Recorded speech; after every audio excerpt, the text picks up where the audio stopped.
ਸਤਿ ਸ਼੍ਰੀ ਅਕਾਲ। ਹਮਦਰਦ ਟੀਵੀ ਦੇਖ ਰਹੇ ਸਾਰੇ ਦਰਸ਼ਕਾਂ ਦਾ ਬਹੁਤ-ਬਹੁਤ ਸਵਾਗਤ ਹੈ। ਪ੍ਰੋਗਰਾਮ ਸ਼ੁਰੂ ਹੋ ਚੁੱਕਿਆ ਹਮਦਰਦ ਲੀਗਲ ਟਾਕ। ਇਸ ਪ੍ਰੋਗਰਾਮ ਦੇ ਵਿੱਚ ਅਸੀਂ ਕਾਨੂੰਨ ਵਿਵਸਥਾ ਨਾਲ ਜੁੜੀਆਂ ਕਈ ਚੀਜ਼ਾਂ ਜਿਹੜੀਆਂ ਤੁਹਾਡੇ ਨਾਲ ਡਿਸਕਸ ਕਰਨ ਦੇ ਲਈ ਆਨੇ ਆ ਔਰ ਪਿਛਲੇ ਐਪੀਸੋਡਸ ਤੋਂ ਅਸੀਂ ਲਗਾਤਾਰ ਤੁਹਾਡੇ ਨਾਲ ਜਿਹੜੀ ਗੱਲ ਕਰ ਰਹੇ ਹਾਂ ਉਹ ਗੱਲ ਕਰ ਰਹੇ ਹਾਂ ਜ਼ਮੀਨੀ ਮਸਲਿਆਂ ਨੂੰ ਲੈ ਕੇ, ਵਸੀਅਤਾਂ ਨੂੰ ਲੈ ਕੇ ਜਾਂ ਫਿਰ ਰਜਿਸਟਰੀਆਂ ਜਿਹੜੀਆਂ ਹੁੰਦੀਆਂ ਨੇ ਜਾਂ ਕਹਿ ਲਓ ਕਿ ਜ਼ਮੀਨੀ ਜਿਹੜੇ ਝਗੜੇ ਹੋ ਜਾਂਦੇ ਨੇ ਉਹਨਾਂ ਦੀਆਂ ਜਿਹੜੀਆਂ ਵਜ੍ਹਾ ਰਹਿੰਦੀਆਂ ਨੇ, ਅਸੀਂ ਉਹਨਾਂ ਦੇ ਉੱਤੇ ਜ਼ੋਰ ਦੇ ਰਹੇ ਹਾਂ ਕਿ ਤਾਂ ਕਿ ਉਹ ਕਲੈਰਿਟੀ ਜਿਹੜੀ ਦਰਸ਼ਕਾਂ ਤੱਕ ਜਾ ਸਕੇ ਕਿ ਜਦੋਂ ਵੀ ਤੁਸੀਂ ਵਸੀਅਤ ਲਿਖਦੇ ਹੋ, ਰਜਿਸਟਰੀ ਕਰਾਉਂਦੇ ਹੋ ਜਾਂ ਫਿਰ ਤੁਹਾਡੀਆਂ ਪ੍ਰੋਪਰਟੀਜ਼ ਜਿਹੜੀਆਂ ਇੰਡੀਆ ਦੇ ਵਿੱਚ ਪਈਆਂ ਨੇ, ਤੁਸੀਂ ਵਿਦੇਸ਼ਾਂ ਦੇ ਵਿੱਚ ਬੈਠੇ ਹੋ, ਸੋ ਉਹਨਾਂ ਨੂੰ ਤੁਸੀਂ ਕਿਵੇਂ ਪ੍ਰੋਟੈਕਟ ਕਰ ਸਕਦੇ ਹੋ, ਕਿਸ ਤਰੀਕੇ ਦੇ ਨਾਲ ਸਾਵਧਾਨੀ ਦੇ ਨਾਲ ਚੱਲ ਸਕਦੇ ਹੋ ਤਾਂ ਕਿ ਕਿਸੇ ਵੀ ਤਰੀਕੇ ਦੀ ਪ੍ਰੋਬਲਮ ਦੇ ਵਿੱਚ ਤੁਸੀਂ ਪੈਣ ਤੋਂ ਪਹਿਲਾਂ ਹੀ ਆਪਣੇ ਆਪ ਨੂੰ ਪ੍ਰੋਟੈਕਟ ਕਰ ਸਕੋ। ਸੋ ਇਸ ਪ੍ਰੋਗਰਾਮ ਦੇ ਵਿੱਚ ਸਾਡੇ ਨਾਲ ਜੋ ਸਾਡੇ ਨਾਲ ਗੈਸਟ ਜੁੜਦੇ ਨੇ, so Punjab and Haryana high court ਦੇ ਮਸ਼ਹੂਰ ਵਕੀਲ ਸੁਨੀਲ ਮੱਲਨ ਜੀ ਸਾਡੇ ਨਾਲ ਹਮੇਸ਼ਾ ਹੀ ਤਰ੍ਹਾਂ ਜੁੜ ਚੁੱਕੇ ਨੇ। ਸਤਿ ਸ਼੍ਰੀ ਅਕਾਲ ਸਰ, ਬਹੁਤ ਬਹੁਤ ਸਵਾਗਤ। ਸਤਿ ਸ਼੍ਰੀ ਅਕਾਲ ਵੀਰ ਜੀ, ਦਰਸ਼ਕਾਂ ਨੂੰ ਵੀ ਸਤਿ ਸ਼੍ਰੀ ਅਕਾਲ ਜੀ। ਤੁਹਾਡੀ ਥੋੜੀ ਆਵਾਜ਼ ਮੈਨੂੰ ਘੱਟ ਸੁਣਾਈ ਦੇ ਰਹੀ ਹੈ, ਉਹ ਪਲੀਜ਼ ਟੈਕਨੀਕਲ ਟੀਮ ਚੈੱਕ ਕਰ ਲਵੇ ਕਿ ਉਹਨਾਂ ਦੀ ਸਾਈਡ ਤੋਂ ਹੈ ਜਾਂ ਸਾਡੇ ਵੱਲੋਂ ਹੈ। ਸੋ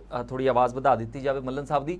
ਸੋ ਮੱਲਨ ਸਾਹਿਬ, ਜਿਵੇਂ ਕਿ ਇਹ ਜਿਹੜਾ ਵਿਸ਼ਾ ਹੈਗਾ ਕਾਫੀ ਜ਼ਿਆਦਾ ਲੋਕਾਂ ਦੇ ਨਾਲ ਇਹ ਪ੍ਰੋਬਲਮ ਆ ਜਾਂਦੀ ਹੈ, ਜਿਵੇਂ ਕਿ ਅਸੀਂ ਪਿਛਲੇ ਐਪੀਸੋਡਸ ਦੇ ਵਿੱਚ ਡਿਸਕਸ ਕੀਤਾ ਹੈ ਕਿ ਵਸੀਅਤ ਲਿਖਣ ਵੇਲੇ ਕਈ ਵਾਰ ਅਸੀਂ ਉਹਨਾਂ ਖਾਸ ਗੱਲਾਂ ਦਾ ਧਿਆਨ ਨਹੀਂ ਰੱਖਦੇ ਜਿਹੜੀਆਂ ਬਾਅਦ 'ਚ ਪ੍ਰੋਬਲਮ ਬਣ ਜਾਂਦੀਆਂ ਨੇ, ਜਾਂ ਫਿਰ ਕਈ ਵਾਰੀ ਵਸੀਅਤ ਗਲਤ ਲਿਖੀ ਜਾਂਦੀ ਹੈ।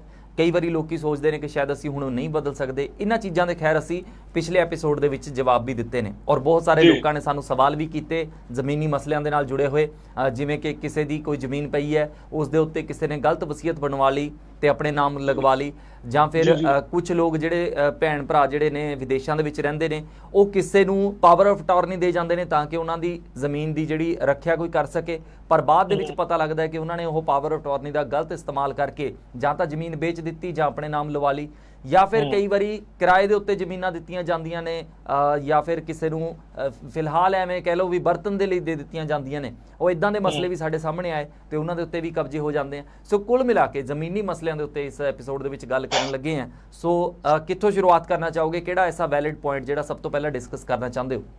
ਨਹੀਂ, ਮੈਂ ਸਭ ਤੋਂ ਇੰਪੋਰਟੈਂਟ ਅੱਜ ਗੱਲ ਦੱਸਣੀ ਚਾਹੁੰਦਾ। ਮੇਰੇ ਕੋਈ ਕਲਾਇੰਟ ਨੇ ਆਪਣੇ ਚੈਨਲ ਦੇ ਮਾਧਿਅਮ ਨਾਲ ਹੀ ਜੁੜੇ ਨੇ ਮੇਰੇ ਨਾਲ, ਉਹਨਾਂ ਦਾ ਨਾਮ ਤੇ ਮੈਂ ਨਹੀਂ ਦੱਸੂਗਾ, ਬਟ ਉਹ ਜਿਹੜੇ ਮੇਰੇ ਕਲਾਇੰਟ ਆ ਉਹਨਾਂ ਦੇ ਮਦਰ ਇੱਕ ਵਸੀਅਤ ਬਣਾਉਣਾ ਚਾਹੁੰਦੇ ਆ।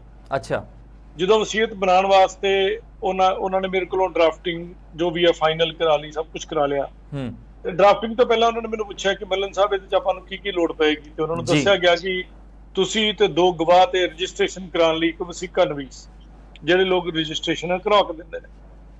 ਹੈਰਾਨ ਹੋਵੋਗੇ ਤੁਸੀਂ ਸੁਣ ਕੇ, ਉਹ ਐਕਚੁਅਲੀ ਉਹਨਾਂ ਦੇ ਬੇਟੇ ਨੇ ਉਹਨਾਂ ਨੂੰ ਮਾਰ ਕੁੱਟ ਕੇ ਉਹਨਾਂ ਨਾਲ ਬੜਾ ਮਾੜਾ ਸਲੂਕ ਕਰਕੇ ਉਹਨਾਂ ਨੂੰ ਘਰੋਂ ਕੱਢਿਆ ਸੀ। ਤੇ ਅੱਜ ਉਹ ਮਾਤਾ ਜੀ ਜਿਹੜੇ ਨੇ ਆਪਣੀਆਂ 3 ਬੇਟੀਆਂ ਨੇ ਉਹਨਾਂ ਕੋਲ ਰਹਿੰਦੇ ਨੇ। ਔਰ ਉਹਨਾਂ ਨੇ ਜਦੋਂ ਵਸੀਅਤ ਲਿਖੀ ਤੇ ਪਹਿਲਾਂ ਇਹਨਾਂ ਨੇ ਇੰਨੀ ਗੱਲ ਨਹੀਂ ਸੀ ਲਿਖੀ, ਤੇ ਉਹਨਾਂ ਨੇ ਵੈਸੇ ਕਿਹਾ ਕਿ ਮੈਂ ਆਪਣੀ ਵਸੀਅਤ ਕਰਨਾ ਚਾਹੁੰਦੀ ਹਾਂ ਤੇ ਕੌਣ ਕਰੇਗਾ, ਤੇ ਪਿੰਡ ਦੇ ਨੰਬਰਦਾਰ ਨੇ ਵੀ ਨਾ ਕਰਤੀ। ਅੱਛਾ। ਪਿੰਡ ਦੇ ਹੋਰ ਬੰਦਿਆਂ ਨੇ ਵੀ ਨਾ ਕਰਤੀ ਵੀ ਅਸੀਂ ਵੀ ਤੁਹਾਡੀ ਵਸੀਅਤ ਚ ਗਵਾਹ ਬਣਨਾ। ਈਵਨ ਉਹਨਾਂ ਦੇ ਸਕੇ ਭਰਾ ਨੇ ਵੀ ਨਾ ਕਰਤੀ, ਜਦ ਕਿ ਉਹਨਾਂ ਦੇ ਸਕੇ ਭਰਾ ਦੇ ਬੱਚਿਆਂ ਨੂੰ ਵੀ ਉਹ ਬਾਹਰ ਲਿਜਾ ਕੇ ਸੈਟਲ ਕਰਾ ਚੁੱਕੇ ਨੇ। ਸੋ ਫਿਰ ਵਜ੍ਹਾ ਕੀ ਨਿਕਲ ਕੇ ਸਾਹਮਣੇ ਆਈ? ਮਤਲਬ ਕਿਉਂ ਮਨਾ ਕਰ ਰਹੇ? ਹਾਂ, ਜਿਹੜੇ ਬੰਦੇ ਗਲਤ ਨੇ, ਪਹਿਲੇ ਗੱਲ ਜਿਹੜੇ ਲੋਕਲਾਈਟਸ ਨੇ ਨਾ ਕੀਤੀ ਹੋਈ ਇਸ ਕਰਕੇ ਕੀਤੀ ਵੀ ਇਹ ਸਾਡੀਆਂ ਵੋਟਾਂ ਤੇ ਲੋਕਲ ਬੰਦਾ, ਫੋਰਨ ਵਾਲੇ ਨੇ ਆ ਕੇ ਸਾਨੂੰ ਵੋਟ ਕਿੱਥੋਂ ਪਾਉਣੀ ਹੈ। ਅੱਛਾ। ਜਾਂ ਸਾਡਾ ਸਾਥ ਕਿੱਥੋਂ ਦੇਣਾ, ਇਸ ਕਰਕੇ ਇਹਨਾਂ ਨੂੰ ਇਗਨੋਰ ਕਰੋ।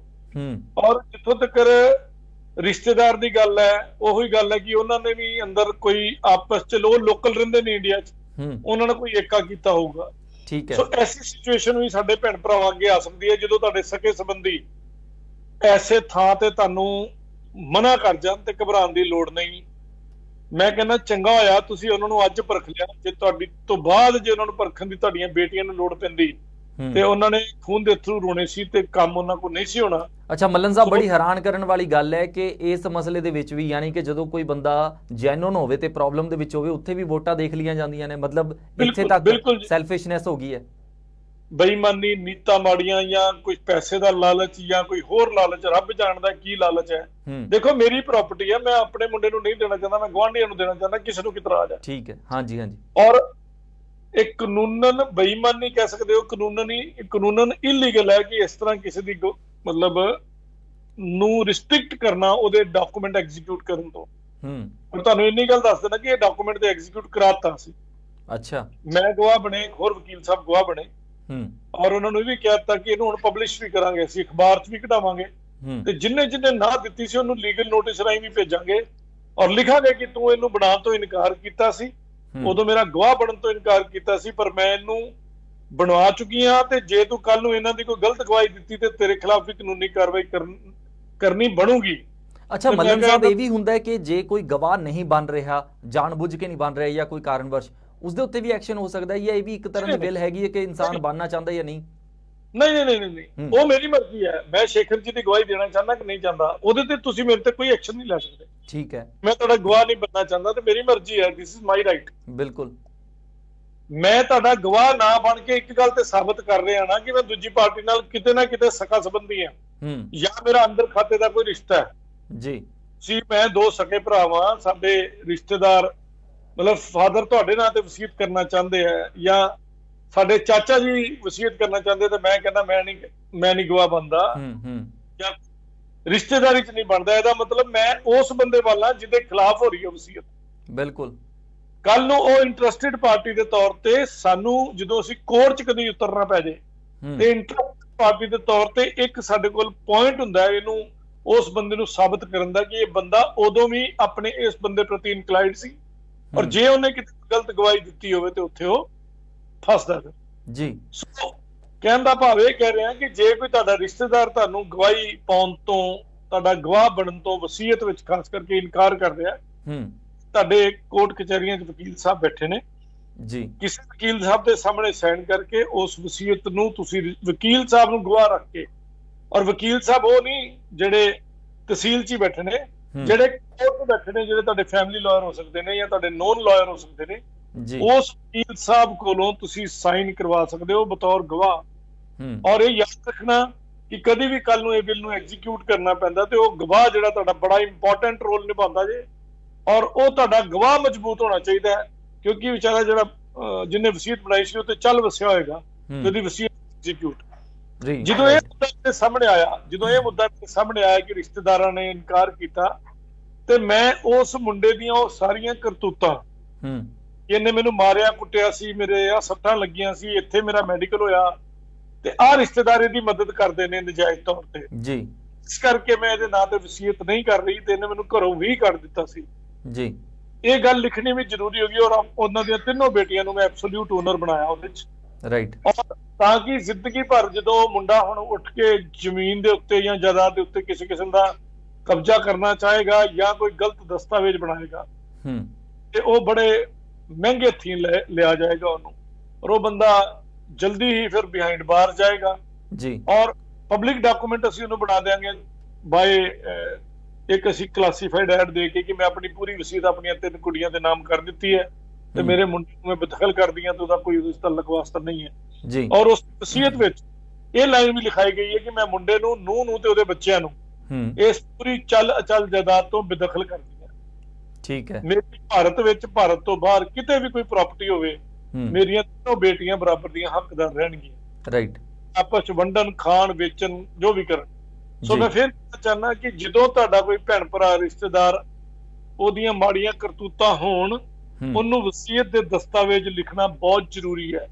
ਔਰ ਜੇ ਤੁਹਾਡਾ ਕੋਈ ਕੋਰਟ ਕੇਸ ਚੱਲਦਾ ਉਸ ਬੰਦੇ ਨਾਲ, ਤੁਹਾਡੇ ਆਪਣੇ ਬੇਟੇ ਨਾਲ, ਬੇਟੀ ਨਾਲ, ਨੂੰਹ ਨਾਲ, ਜਿਹਦੇ ਨਾਲ ਵੀ ਚੱਲਦਾ, ਉਹਦਾ ਜ਼ਿਕਰ ਜ਼ਰੂਰ ਕਰੋ। ਇਹ ਗੱਲ ਮੈਂ ਸਾਰੇ ਆਪਣੇ ਦਰਸ਼ਕਾਂ ਨੂੰ ਦੱਸਣਾ ਚਾਹੁੰਦਾ, ਬੜਾ ਇੰਪੋਰਟੈਂਟ ਹੈ ਔਰ ਇਹਦੇ ਤੇ ਕੰਮ ਕੀਤਾ ਜਾ ਸਕਦਾ ਹੈ। ਮੱਲਨ ਸਾਹਿਬ, ਅਸੀਂ ਪਹਿਲਾਂ ਵੀ ਤੁਸੀਂ ਦੱਸਿਆ ਸੀਗਾ ਦਰਸ਼ਕਾਂ ਨੂੰ ਕਿ ਜੇਕਰ ਕੋਈ ਗਵਾਹ ਨਹੀਂ ਮਿਲਦਾ ਤਾਂ ਗਵਾਹ ਕਿਹੋ ਜਿਹਾ ਹੋਣਾ ਚਾਹੀਦਾ, ਯਾਨੀ ਕਿ ਇੱਕ ਸਪੈਸੀਫਿਕ ਕੰਡੀਸ਼ਨ ਹੁੰਦੀ ਹੈ ਕਿ ਗਵਾਹ ਕਿੱਦਾਂ ਦਾ ਹੋਣਾ ਚਾਹੀਦਾ, ਯਾਨੀ ਕਿ ਕੋਈ ਵੀ ਬੰਦਾ ਨਹੀਂ ਚੱਲੇਗਾ। ਜਿਹੜੇ ਸਪੈਸ਼ਲ ਕੈਟੇਗਰਾਈਜ਼ਡ ਹੈਗੇ ਨੇ ਉਹ ਕਿੱਦਾਂ ਦੇ ਗਵਾਹ ਹੋਣੇ ਚਾਹੀਦੇ, ਜੇ ਕੋਈ ਨਾ ਮੰਨ ਰਿਹਾ ਹੋਵੇ ਤਾਂ ਕਿੱਦਾਂ ਦੇ ਬੰਦਿਆਂ ਨੂੰ ਲੱਭਿਆ ਜਾ ਸਕਦਾ, ਇੱਕ ਵਾਰੀ ਫੇਰ ਤੋਂ ਤੁਸੀਂ ਦਰਸ਼ਕਾਂ ਨੂੰ ਦੱਸ ਦਿਓ। ਮੈਂ ਦਰਸ਼ਕਾਂ ਨੂੰ ਦੁਬਾਰਾ ਦੱਸਦਾ ਕਿ ਸਭ ਤੋਂ ਪਹਿਲੀ ਗੱਲ ਤੇ ਰਿਸ਼ਤੇਦਾਰ, ਸਕਾ ਸੰਬੰਧੀ ਜਿਹਦੇ ਤੇ ਤੁਸੀਂ ਭਰੋਸਾ ਕਰ ਸਕਦੇ ਹੋ ਕਿ ਮੇਰੇ ਮਰਨ ਤੋਂ ਬਾਅਦ ਵੀ ਇਹ ਇਸੇ ਗੱਲ ਤੇ ਪਹਿਰਾ ਦੇਗਾ, ਸੱਚਾਈ ਦੇ ਉੱਤੇ ਰੱਖੇਗਾ ਜੀ, ਉਹ ਗਵਾਹ ਹੋਣਾ ਚਾਹੀਦਾ। ਜਾਂ ਕੋਈ ਵੀ ਪ੍ਰੋਫੈਸ਼ਨਲ ਐਡਵੋਕੇਟ, ਕੋਈ ਵੀ ਵਕੀਲ ਸਾਹਿਬ ਤੁਹਾਡੇ ਉੱਥੇ ਕੋਰਟ ਚ ਹੋਣ।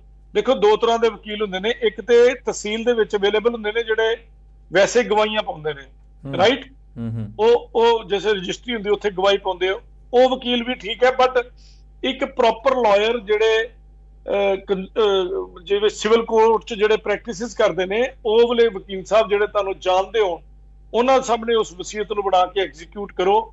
ਔਰ ਗਵਾਹ ਜਿਹੜਾ ਵੀ ਹੈ ਇੰਨਾ ਹੀ ਇੰਪੋਰਟੈਂਟ ਹੈ ਗਵਾਹ ਵਸੀਅਤ ਵਿੱਚ, ਕਿਉਂਕਿ ਡੈਥ ਤੋਂ ਬਾਅਦ ਜਦੋਂ ਡਾਕੂਮੈਂਟ ਨੇ ਐਗਜ਼ੀਕਿਊਟ ਹੋਣਾ ਹੈ, ਉਹਨੇ ਘੱਟੋ ਘੱਟ 2 ਗੱਲਾਂ ਆਇਡੈਂਟੀਫਾਈ ਕਰਨੀ ਹੈ ਕਿ ਮਰਨ ਵਾਲੇ ਨੇ ਮੇਰੇ ਸਾਹਮਣੇ ਸਾਈਨ ਕੀਤੇ ਸੀ ਜੀ, ਨੰਬਰ 1, ਉਹਦਾ ਅੰਗੂਠਾ ਮੇਰੇ ਸਾਹਮਣੇ ਲੱਗਾ ਸੀ, ਜਿਹੜਾ ਰਜਿਸਟਰ ਹੈ ਸਰਕਾਰੀ ਉਹਦੇ ਤੇ ਮੇਰੇ ਸਾਹਮਣੇ ਅੰਗੂਠਾ ਲਾਇਆ ਸੀ, ਜਿਹੜਾ ਵਸੀਕੇ ਦਾ ਰਜਿਸਟਰ ਹੈ ਉਹਦੇ ਸਾਹਮਣੇ ਅੰਗੂਠਾ ਸਾਈਨ ਮੇਰੇ ਸਾਹਮਣੇ ਕੀਤੇ ਸੀ ਜੀ, ਦੂਜੇ ਗਵਾਹ ਨੇ ਮੇਰੇ ਸਾਹਮਣੇ ਸਾਈਨ ਕੀਤੇ ਸੀ ਜੀ, ਤੇ ਮੈਂ ਵੀ ਉਸ ਵੇਲੇ ਉੱਥੇ ਮੌਜੂਦ ਸੀ। ਔਰ ਉਸ ਮੌਕੇ ਤੇ ਹੋਰ ਕਿਹੜਾ ਕਿਹੜਾ ਮੌਜੂਦ ਸੀ ਜੀ, ਉਹਦੀ ਬੜੀ ਇੰਪੋਰਟੈਂਸ ਹੈ।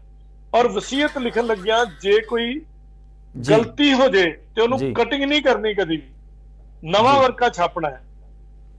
ਔਰ ਜਦੋਂ ਕਿਤੇ ਗੱਲ ਦੋਹਰੀ ਲੱਗੇ ਵੀ ਇਹ ਗੱਲ ਕਨਫਿਊਜ਼ ਕਰਨ ਵਾਲੀ ਹੈ, ਉਹਦੀ ਕਲੈਰਿਟੀ ਲਿਖਣੀ ਹੈ। ਜਿਵੇਂ ਮਕਾਨ ਦੀ ਰਜਿਸਟਰੀ ਕਰਾਉਣ ਲੱਗੇ ਲਿਖਦੇ ਆਪਾਂ ਕਿ ਮੈਂ ਇਹ 10 ਲੱਖ ਰੁਪਏ ਵਿੱਚ ਮਕਾਨ ਖਰੀਦਦਾ ਹਾਂ, ਜਿਸ ਦਾ ਅੱਧਾ 5 ਲੱਖ ਹੁੰਦਾ ਹੈ।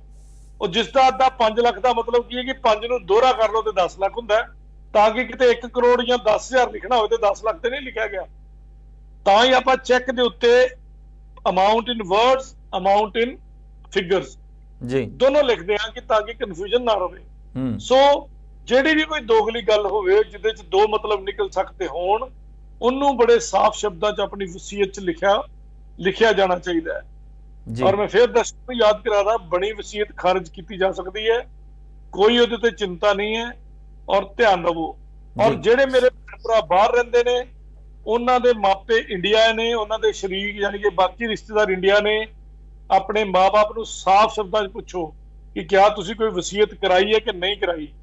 ਔਰ ਉਹਦੇ ਵਾਸਤੇ ਉਹਨਾਂ ਕੋਲੋਂ ਜੇ ਤੁਹਾਨੂੰ ਲੱਗੇ ਤੇ ਇੱਕ ਦਸਤਾਵੇਜ਼ ਤਿਆਰ ਕਰਾ ਕੇ ਰੱਖੋ ਕਿ ਮੈਂ ਅੱਜ ਤੱਕ ਕੋਈ ਵਸੀਅਤ ਨਹੀਂ ਕੀਤੀ। ਹੋ ਸਕਦਾ ਹੈ ਉਹਨਾਂ ਕੋਲੋਂ ਕੋਈ ਸਾਈਨ ਕਰਾ ਕੇ ਡਾਕੂਮੈਂਟ ਤੇ ਵਸੀਅਤ ਬਣਾ ਲਈ ਗਈ ਹੋਵੇ ਤੇ ਉਹਨਾਂ ਦੀ ਡੈਥ ਦਾ ਇੰਤਜ਼ਾਰ ਕਰਨ ਤੋਂ ਬਾਅਦ ਉਹਨਾਂ ਦੀ ਵਸੀਅਤ ਨੂੰ ਐਗਜ਼ੀਕਿਊਟ ਕੀਤਾ ਜਾਵੇ। ਸੋ ਇੱਥੇ ਮੈਂ ਦਰਸ਼ਕਾਂ ਨੂੰ ਇਹ ਵੀ ਕਹਿ ਦੇਣਾ ਚਾਹੁੰਦਾ, ਮਾਫੀ ਚਾਹੂੰਗਾ ਤੁਹਾਨੂੰ ਮੈਂ ਇੰਟਰਰਪਟ ਕੀਤਾ। ਬਹੁਤ ਸਾਰੇ ਦਰਸ਼ਕ ਜਿਹੜੇ ਸਾਡੇ ਨਾਲ YouTube ਦੇ ਉੱਤੇ ਜੁੜੇ ਨੇ, ਜਾਂ ਫਿਰ TV ਸੈੱਟ ਦੇ ਉੱਤੇ ਦੇਖ ਰਹੇ ਨੇ, ਜਾਂ ਫਿਰ ਸਾਨੂੰ Facebook ਦੇ ਉੱਤੇ ਦੇਖ ਰਹੇ ਨੇ, ਤੁਹਾਡੇ ਕੋਲ ਜੇਕਰ ਕੋਈ ਵੀ ਸਵਾਲ ਹੈਗਾ ਤਾਂ ਸਕਰੀਨ ਦੇ ਉੱਤੇ ਨੰਬਰ ਫਲੈਸ਼ ਹੋ ਰਹੇ ਨੇ, ਇਹਨਾਂ ਦੇ ਉੱਤੇ ਤੁਸੀਂ ਸਾਡੇ ਤੋਂ ਸਵਾਲ ਕਰ ਸਕਦੇ ਹੋ ਕਿਸੇ ਵੀ ਤਰੀਕੇ ਦੇ ਜ਼ਮੀਨੀ ਮਸਲੇ ਦਾ, ਜਾਂ ਫਿਰ ਤੁਸੀਂ ਆਪਣੀ ਨੌਲੇਜ ਦੇ ਲਈ ਕੋਈ ਸਵਾਲ ਪੁੱਛਣਾ ਚਾਹੁੰਦੇ ਹੋ, ਕਿਉਂਕਿ ਜਦੋਂ ਕੋਈ ਸਵਾਲ ਪੁੱਛਦਾ ਤਾਂ ਉਹਦੇ ਨਾਲ ਬਾਕੀ ਦੇ ਜਿਹੜੇ ਦਰਸ਼ਕ ਹੁੰਦੇ ਆ ਉਹਨਾਂ ਨੂੰ ਵੀ ਜਵਾਬ ਮਿਲ ਜਾਂਦਾ ਹੈ। ਸੋ ਕਈ ਵਾਰੀ ਕੋਈ ਭੈਣ ਭਰਾ ਜਿਹੜਾ ਇੱਦਾਂ ਦਾ ਕੋਈ ਸਵਾਲ ਦਿਲ 'ਚ ਰੱਖ ਕੇ ਬੈਠਾ ਹੁੰਦਾ, ਪੁੱਛ ਨਹੀਂ ਪਾ ਰਿਹਾ ਹੁੰਦਾ, ਤਾਂ ਕਿਸੇ ਦੂਸਰੇ ਦੇ ਸਵਾਲ ਦੇ ਨਾਲ ਉਹਨਾਂ ਨੂੰ ਹੈਲਪ ਮਿਲ ਜਾਂਦੀ ਹੈ। ਤੇ ਇਸ ਤੋਂ ਇਲਾਵਾ ਤੁਸੀਂ ਕਮੈਂਟਸ ਵੀ ਕਰ ਸਕਦੇ ਹੋ, ਜਿਵੇਂ ਕਿ ਸਾਡੇ ਪਿਛਲੇ ਪ੍ਰੋਗਰਾਮਸ ਦੇ ਵਿੱਚ ਵੀ ਜਿਹੜੇ ਲੋਕੀ ਕਮੈਂਟ ਕਰਦੇ ਆ, ਅਸੀਂ ਉਹਨਾਂ ਦੀ ਵੀ ਕੋਸ਼ਿਸ਼ ਕਰਦੇ ਕਿ ਉਹਨਾਂ ਦੇ ਜਵਾਬ ਜਿਹੜੇ ਆ ਉਹ ਦਈਏ। ਜਿਵੇਂ ਕਿ ਮਲਨ ਸਾਹਿਬ ਤੁਹਾਡੇ ਤੋਂ ਅਗਲੀ ਜਿਹੜੀ ਮੈਂ ਚੀਜ਼ ਪੁੱਛਣਾ ਚਾਹੁੰਦਾ, ਜਿਵੇਂ ਕਿ ਪਾਵਰ ਆਫ ਅਟਾਰਨੀ ਦੀ ਗੱਲ ਹੋਈ, ਜ਼ਿਆਦਾਤਰ ਜਿਹੜੇ ਹਾਂਜੀ, ਇਸ ਤੋਂ ਪਹਿਲਾਂ ਮੈਂ ਇੱਕ ਨੌਲੇਜ ਹੋਰ ਦੇਣਾ ਚਾਹੁੰਦਾ ਆਪਣੇ ਭੈਣ ਭਰਾਵਾਂ ਨੂੰ। ਜਦੋਂ ਵੀ ਤੁਸੀਂ ਕੋਈ ਵੀ ਦਸਤਾਵੇਜ਼ ਰਜਿਸਟਰ ਕਰਾਓ, ਚਾਹੇ ਉਹ ਵਸੀਅਤ ਹੈ, ਮਕਾਨ ਦੀ ਰਜਿਸਟਰੀ ਹੈ, ਕੋਈ ਪਾਵਰ ਅਟਾਰਨੀ ਹੈ ਜਾਂ ਕੁਝ ਵੀ ਹੈ, ਉਹਦੀ ਸਰਟੀਫਾਈਡ ਕਾਪੀ ਉਸੇ ਵੇਲੇ ਹੀ ਅਪਲਾਈ ਕਰ ਦਿਓ, 2 ਦਿਨਾਂ ਬਾਅਦ, 3 ਦਿਨਾਂ ਬਾਅਦ। ਸਰਟੀਫਾਈਡ ਅਪਲਾਈ ਕਰਨ ਨਾਲ ਇੱਕ ਦਸਤਾਵੇਜ਼ ਤੁਹਾਨੂੰ ਕੰਪਲੀਟ ਦੁਬਾਰਾ ਮਿਲ ਜਾਏਗਾ ਔਰ ਉੱਥੇ ਰਜਿਸਟਰ 'ਚ ਐਂਟਰੀ ਹੋ ਜਾਂਦੀ ਹੈ ਕਿ ਇਹਦੀ ਇੱਕ ਵਾਰੀ ਸਰਟੀਫਾਈਡ ਕਾਪੀ ਜਾਰੀ ਕੀਤੀ ਜਾ ਚੁੱਕੀ ਹੈ। ਕਿਉਂਕਿ ਕਿਸੇ ਵੇਲੇ ਤਹਿਸੀਲ 'ਚੋਂ ਵੀ ਦਸਤਾਵੇਜ਼ ਕੁਝ ਲੋਕ ਗਲਤੀ ਨਾਲ ਕਦੀ ਅੱਗ ਲੱਗ ਜੇ, ਸੜ ਜੇ, ਫੁੱਕ ਜੇ, ਤੇ ਜਦੋਂ ਉਹਦੀ ਤੁਸੀਂ ਸਰਟੀਫਾਈਡ ਕਾਪੀ ਲੈ ਲਈ ਹੈ, ਸੈਕਿੰਡ ਕਾਪੀ ਇੱਕ ਦੀ ਜਗ੍ਹਾ 2 ਲੈ ਲਓ, 120 ਰੁਪਏ ਸਰਕਾਰੀ ਫੀਸ ਹੈ ਉਹਦੀ, ਕੋਈ ਜ਼ਿਆਦਾ ਫੀਸ ਨਹੀਂ ਹੈ। ਤਹਿਸੀਲ ਦੀ ਜਿਹੜੀ ਡਿਪਟੀ ਕਮਿਸ਼ਨਰ ਦੇ ਅੰਡਰ ਜਿੱਥੇ ਅਸੀਂ ਮਕਾਨ ਦੀ ਰਜਿਸਟਰੀ, ਵਸੀਅਤ ਜਾਂ ਰਜਿਸਟਰਡ ਪਾਵਰ ਅਟਾਰਨੀ ਕਰਾਉਨੇ ਆ, ਉਹਦੀ ਸਰਕਾਰੀ ਫੀਸ 125 ਰੁਪਏ ਹੈ। ਅੱਜ ਕੱਲ ਐਫੀਡੇਵਿਟ ਦੀ ਜੇ ਕੀਮਤ ਵੱਧ ਗਈ ਹੈ ਤੇ 150 ਰੁਪਏ ਸਰਕਾਰੀ ਫੀਸ ਹੈ। ਰੂਟੀਨ 'ਚ ਅਪਲਾਈ ਕਰ ਦਿਓ ਨਕਲ ਫਰਮ ਨਾਲ ਲਾ ਕੇ, ਤੇ ਸਰਟੀਫਾਈਡ ਕਾਪੀਆਂ ਜ਼ਰੂਰ ਲੈ ਲਓ। ਇਨ ਕੇਸ ਤਹਿਸੀਲ 'ਚ ਅੱਗ ਲੱਗ ਗਈ ਹੋਏ, ਰਿਕਾਰਡ ਪਿਛਲਾ ਖਤਮ ਹੋ ਗਿਆ ਹੋਵੇ, ਤੇ ਤੁਹਾਡੀ ਸਰਟੀਫਾਈਡ ਕਾਪੀ ਜਿਹੜੀ ਤੁਹਾਡੇ ਕੋਲ ਹੈ, ਇੱਕ ਤੁਹਾਡੇ ਕੋਲ ਓਰੀਜਨਲ ਕਾਪੀ ਹੈ, ਦੋਨਾਂ ਦਾ ਮਿਲਾਨ ਕਰਾ ਕੇ ਤੁਹਾਨੂੰ ਤੁਹਾਡੀ ਵਸੀਅਤ ਜਾਂ ਤੁਹਾਡਾ ਉਹ ਦਸਤਾਵੇਜ਼ ਪ੍ਰੂਵ ਕਰਾਉਣ 'ਚ ਯਾਨੀ ਕਿ ਉਹਨੂੰ ਪ੍ਰੂਵ ਕਰਾਉਣ ਵਿੱਚ ਤੁਹਾਨੂੰ ਮਦਦ ਮਿਲੇਗੀ ਔਰ ਜ਼ਿੰਦਗੀ ਭਰ ਤੁਸੀਂ ਸੁਖੀ ਰਹੋਗੇ। ਉਹ 120 ਰੁਪਏ ਦੀ ਥਾਂ ਤੇ ਚਲੋ 500, 700, 1000 ਲੈ ਲੇਗਾ ਤੇ ਦੇ ਦਿਓ, ਕੋਈ ਨੁਕਸਾਨ ਨਹੀਂ ਹੈ। ਔਰ ਅਗਲੀ ਗੱਲ ਇਹ ਕਹਾਂਗਾ ਕਿ ਜਿਹੜਾ ਵੀ ਤੁਸੀਂ ਦਸਤਾਵੇਜ਼ ਲੈਂਦੇ ਹੋ, ਜ਼ਿਆਦਾਤਰ ਲੋਕੀ ਉਹਨੂੰ ਪਲਾਸਟਿਕ ਦੇ ਇੱਕ ਲਿਫਾਫੇ 'ਚ ਪਾ ਕੇ ਰੱਖਦੇ ਆ। ਜਦੋਂ ਕੋਈ ਲੇਜ਼ਰ ਪ੍ਰਿੰਟਿੰਗ ਤੋਂ ਪ੍ਰਿੰਟ ਹੋਇਆ ਹੋਵੇ ਤੇ ਲਿਫਾਫੇ 'ਚ ਪਾ ਕੇ ਰੱਖਦੇ ਹੋ, ਉਹਦੀ ਲਿਖਾਈ ਪਲਾਸਟਿਕ ਨਾਲ ਗਰਮੀ ਨਾਲ ਚਿਪਕ ਜਾਂਦੀ ਹੈ 2, 4, 5 ਸਾਲਾਂ 'ਚ, ਤੇ ਕਾਗਜ਼ ਤੁਹਾਡਾ ਚਿੱਟਾ ਨਿਕਲੇਗਾ। ਤੇ ਇਹ ਗਲਤੀ ਕਦੀ ਨਹੀਂ ਕਰਨੀ। ਕਿ ਉਹਨੂੰ ਪਲਾਸਟਿਕ ਦੇ ਲਿਫਾਫੇ 'ਚ ਰੱਖੋ। ਬਾਜ਼ਾਰੋਂ ਗੁੱਡੀ ਕਾਗਜ਼ ਮਿਲਦਾ ਹੈ, ਗੁੱਡੀ ਕਾਗਜ਼ ਉਹਦੇ ਉੱਤੇ ਲਾ ਕੇ ਉਹਨੂੰ ਪ੍ਰੋਟੈਕਟ ਕਰਕੇ ਰੱਖੋ ਆਪਣੇ ਦਸਤਾਵੇਜ਼ ਨੂੰ।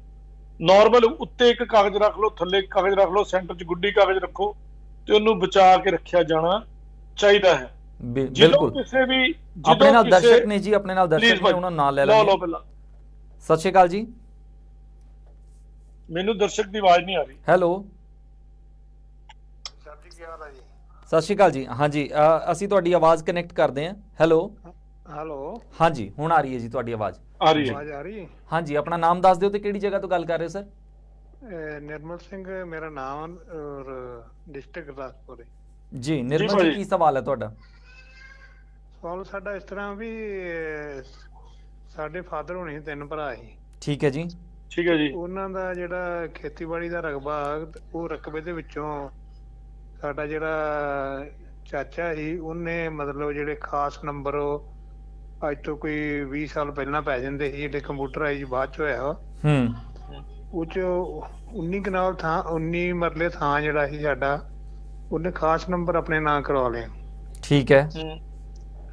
ਉਹ ਜਿਹੜਾ ਜਗ੍ਹਾ 19 ਮਰਲੇ ਉਹ ਸਾਡੇ ਕੋਲ ਵਗਦੀ ਹੈ। ਠੀਕ ਹੈ। ਸਾਡੇ ਥੱਲੇ ਕਬਜ਼ਾ 50-60 ਸਾਲ ਦਾ ਜਦੋਂ ਦਾ ਵੀ ਸ਼ੁਰੂ ਤੋਂ ਜੀ।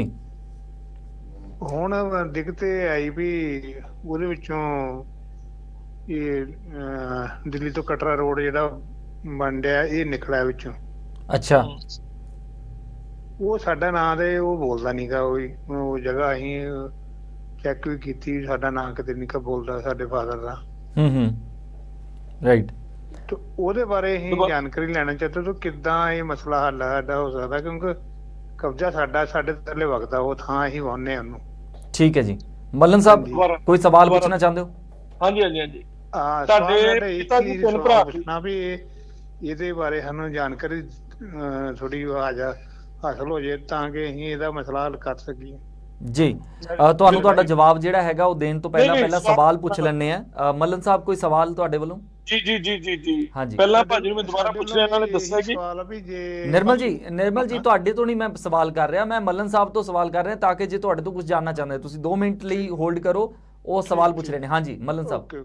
ਨਿਰਮਲ ਭਾਜੀ ਨੂੰ ਇਹ ਮੈਂ ਪੁੱਛਦਾ, ਇਹਨਾਂ ਨੇ ਜੋ ਦੱਸਿਆ ਮੈਂ ਸਵਾਲ ਕਲੀਅਰ ਕਰ ਲਾਂ ਕਿ ਪਿਤਾ ਜੀ ਇਹਨਾਂ ਦੇ 3 ਭਰਾ ਸੀ, ਯਾਨੀ ਕਿ ਇਹਨਾਂ ਦੇ ਦਾਦਾ ਜੀ ਦੀ ਪ੍ਰਾਪਰਟੀ ਹੈ। ਤੁਹਾਡੇ ਦਾਦਾ ਜੀ ਦੀ ਪ੍ਰਾਪਰਟੀ ਹੈ ਨਿਰਮਲ ਜੀ ਇਹ?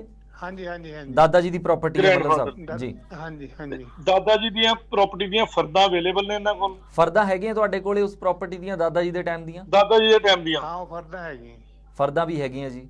ਫਿਰ ਉਸ ਤੋਂ ਬਾਅਦ ਤੁਹਾਡੇ ਪਾਪਾ ਜੀ ਮਤਲਬ 3 ਭਰਾ ਸੀ, ਯਾਨੀ ਕਿ ਤੁਹਾਡੇ ਦਾਦਾ ਜੀ ਦੇ 3 ਮੁੰਡੇ ਸੀ ਜਿਨ੍ਹਾਂ ਦੇ ਨਾਂ ਤੇ ਪ੍ਰਾਪਰਟੀ ਚੜ ਗਈ। ਉਹ ਫਰਦਾਂ ਉਸ ਤੋਂ ਬਾਅਦ 3 ਪ੍ਰਾਪਰਟੀਆਂ ਤਿੰਨਾਂ ਦੇ ਨਾਂ ਤੇ ਚੜਨ ਦੀਆਂ ਵੀ ਫਰਦਾਂ ਹੈਗੀਆਂ ਨੇ। ਕੀ ਜਦੋਂ ਤੁਹਾਡੇ ਦਾਦਾ ਜੀ ਤੋਂ ਬਾਅਦ ਜਿਹੜੇ ਤੁਹਾਡੇ ਬਾਪੂ ਜੀ ਸੀਗੇ, ਉਹਨਾਂ ਦੇ ਜਿਹੜੇ ਭਰਾ ਸੀਗੇ, ਸਾਰਿਆਂ ਦੇ ਨਾਮ ਦੇ ਉੱਤੇ ਚੜਨ ਵਾਲੀਆਂ ਜਿਹੜੀਆਂ ਫਰਦਾਂ ਨੇ ਉਹ ਵੀ ਹੈਗੀਆਂ ਤੁਹਾਡੇ ਕੋਲ? ਹਾਂ, ਜੋ ਮਤਲਬ ਉਹ ਫਰਦਾਂ ਹੈਗੀਆਂ ਜਿਨ੍ਹਾਂ ਦੇ ਨਾਲ ਚੜੀ, ਲੇਕਿਨ ਉਹ ਰਕਬਾ ਨਹੀਂ ਚੜਿਆ ਸਾਡੇ ਫਾਦਰ ਦੇ ਨਾਂ ਤੇ।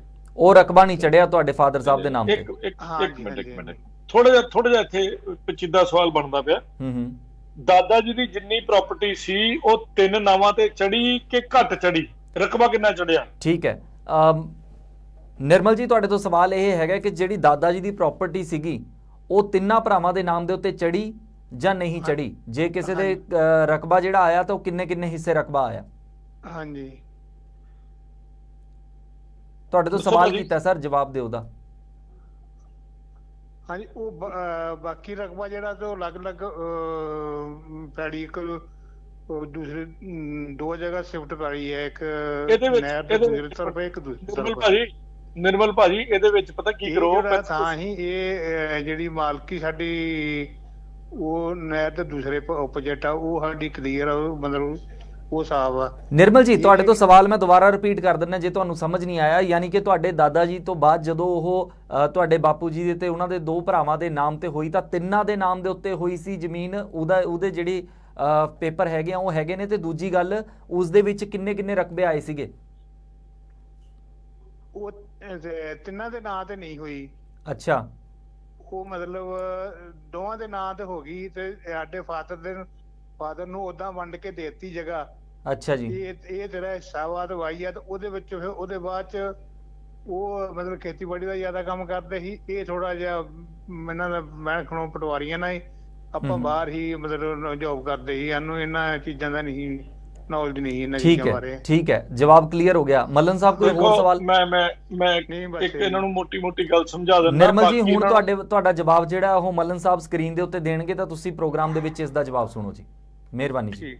ਠੀਕ, ਥੈਂਕ ਯੂ। ਹਾਂਜੀ ਮੱਲਨ ਸਾਹਿਬ ਹੁਣ ਦਿਓ ਜਵਾਬ। ਦੇਖੋ ਨਿਰਮਲ ਭਾਜੀ ਦੀ ਡਿਊਟੀ ਕੀ ਬਣਦੀ ਹੈ ਪਹਿਲਾਂ ਕਿ ਮੰਨ ਲਓ ਦਾਦਾ ਜੀ ਦੇ ਨਾਂ ਤੇ ਵੱਖਰੇ ਵੱਖਰੇ ਨੰਬਰਾਂ 'ਚ ਜੀ ਮੰਨ ਲਓ 6 ਕਿੱਲੇ ਪੈਲੀ ਸੀ। ਮੰਨ ਲਓ ਆਪਾਂ ਸਵਾਲ ਦਾ ਮਤਲਬ ਇੱਕ ਜਵਾਬ ਬਣਾਉਣਾ ਤੇ ਇੱਕ ਅਜ਼ਿਊਮ ਕਰ ਲਈਏ, 6 ਕਿੱਲੇ ਹਾਂਜੀ ਮੰਨ ਲੈਂਦੇ ਆ।